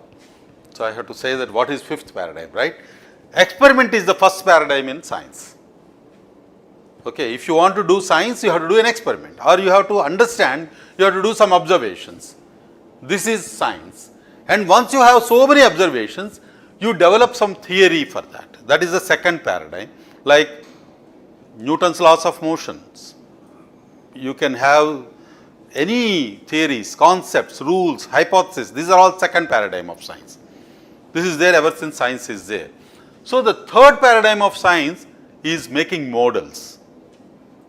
even with the old pyramids to our temples to Taj Mahal to all these structures, you make a model. And in computer, these models have become much more stronger. And you can make models of the nuclear reactions. You can make models of the fighter jets. You can make models of everything. So you can use first principles calculations. You can use fluid mechanics. You can use aerodynamics and many of these things to make modeling as the third paradigm of science. And fourth paradigm is data.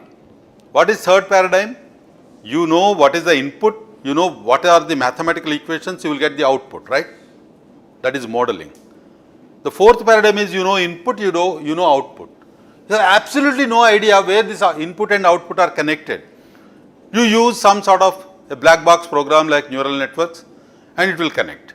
That is the fundamental difference between the third and fourth paradigm.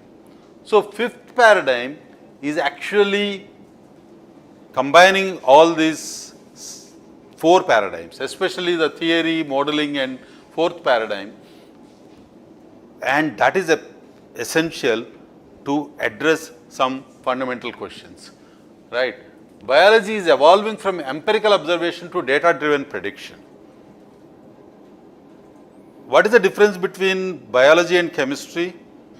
Biology is an observational science, chemistry is an experimental science, you produce something. But now biology is evolving from empirical observation to data driven. Hi Aslam, how long I can go? You came here to stop. Okay, very good. Thank you very much. So, these are all there. We are currently transitioning from the fourth to fifth paradigm where biology becomes an information science. Because it's all very different. When the Mendel and these people have done, they talk about the evolution, survival of the fittest with a Darwin or whatever it is, but they are able to see the differences. And we are also able to see the variety and variability. For example, human beings are similar, animals are similar, right? Dogs are one group, cats are one group, horses are one group, humans are one group. But within humans, there are different groups. If I wanted to make two different groups here, how do I make it? It all depends on the type of question that I ask, right? The most straightforward thing is I can ask male and female. I will be able to make two groups, right? Or I can say the teachers and students.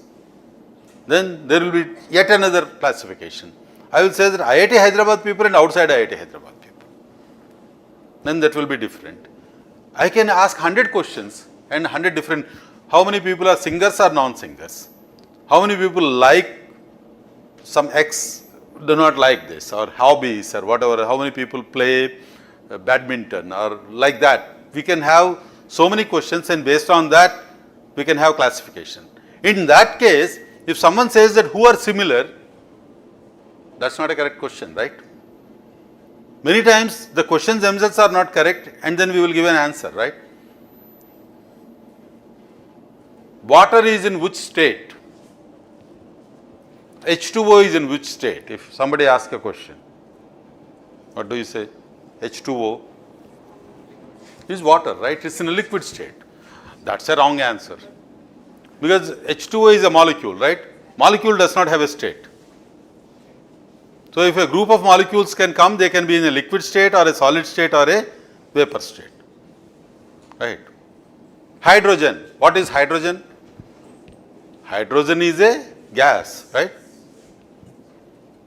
I can give 0 marks for that if I am an examiner. Because if hydrogen, you take a 10 ° Kelvin in a carbon nanotube, it will be like a superconducting metal. Hydrogen, at that particular thing, all of you know when you are young, you have a phase diagram, right? The state, whether it is a liquid state or a solid state or a gaseous state, depends on the temperature, pressure and volume. Under different conditions, it will be very different. You have water. the water will behave very differently in the intracellular matrix and extracellular matrix.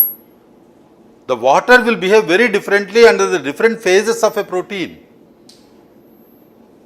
And there are a large number of studies which were done. So, in the process, you just ask a question, you think that we know, and many times that process itself that we don't know is not known. Somebody has asked me, not explained me, one of my teachers have told me that what happens when you have more and more knowledge. He mathematically explained to me that when you have more knowledge, your ignorance will increase. He tried to explain that you can say that the knowledge is infinite, right? Infinite space is there, and you have some knowledge. Your knowledge is this much. This is what you know, this is what you don't know. Known and unknown, right? So, if you know this thing, the interface between known and unknown is a bit small. So, you know that I know this and I don't know this. But if you know more, this parameter will increase, and then what you don't know will improve. So, as you know more and more and more, you know what you don't know. It looks funny, but it is so much true.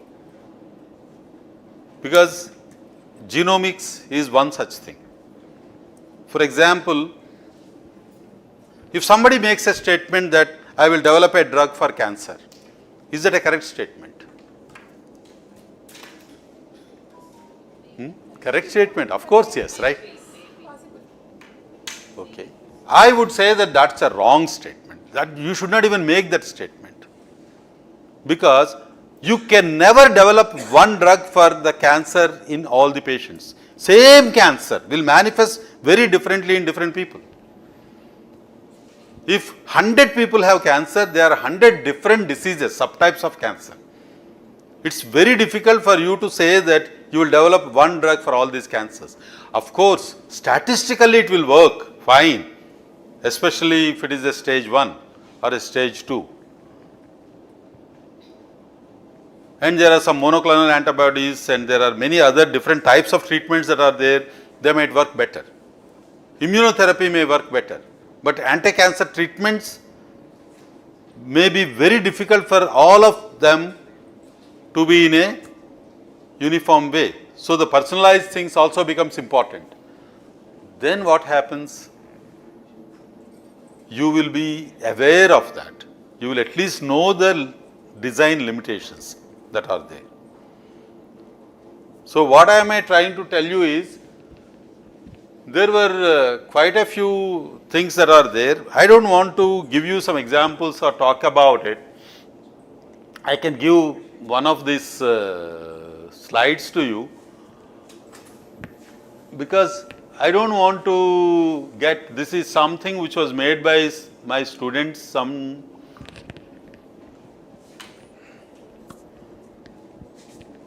how many, 6 months back?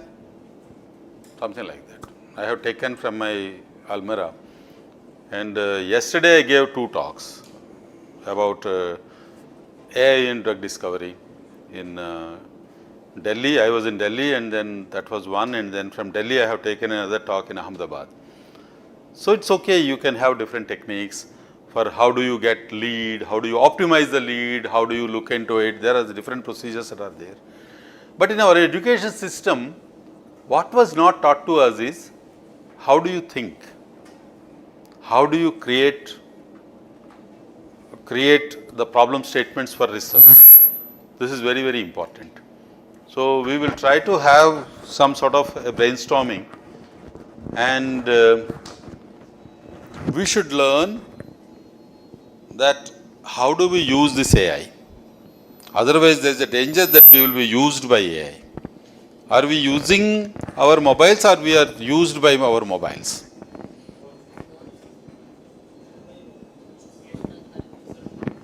What happens if we take out all our mobiles for some time?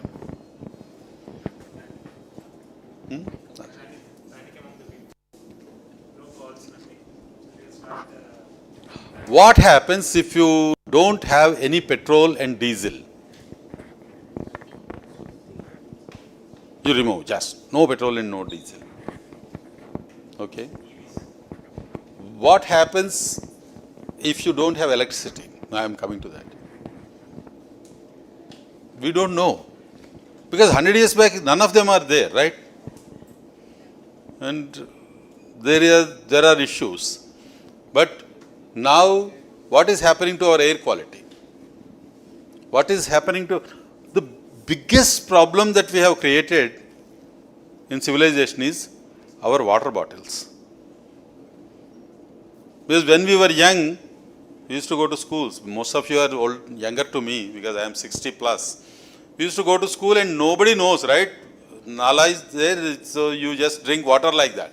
There's absolutely like filter water, Bisleri, nothing was there. And people go from, when season goes, everybody will have some sort of some cold, cough and other things that will go away in 1 or 2 days. And when they go to some other town, there will be some change in the water and things like this. But now what is happening? It is a big problem. And there are many issues that are there. So, I feel that we need to work and worry about issues.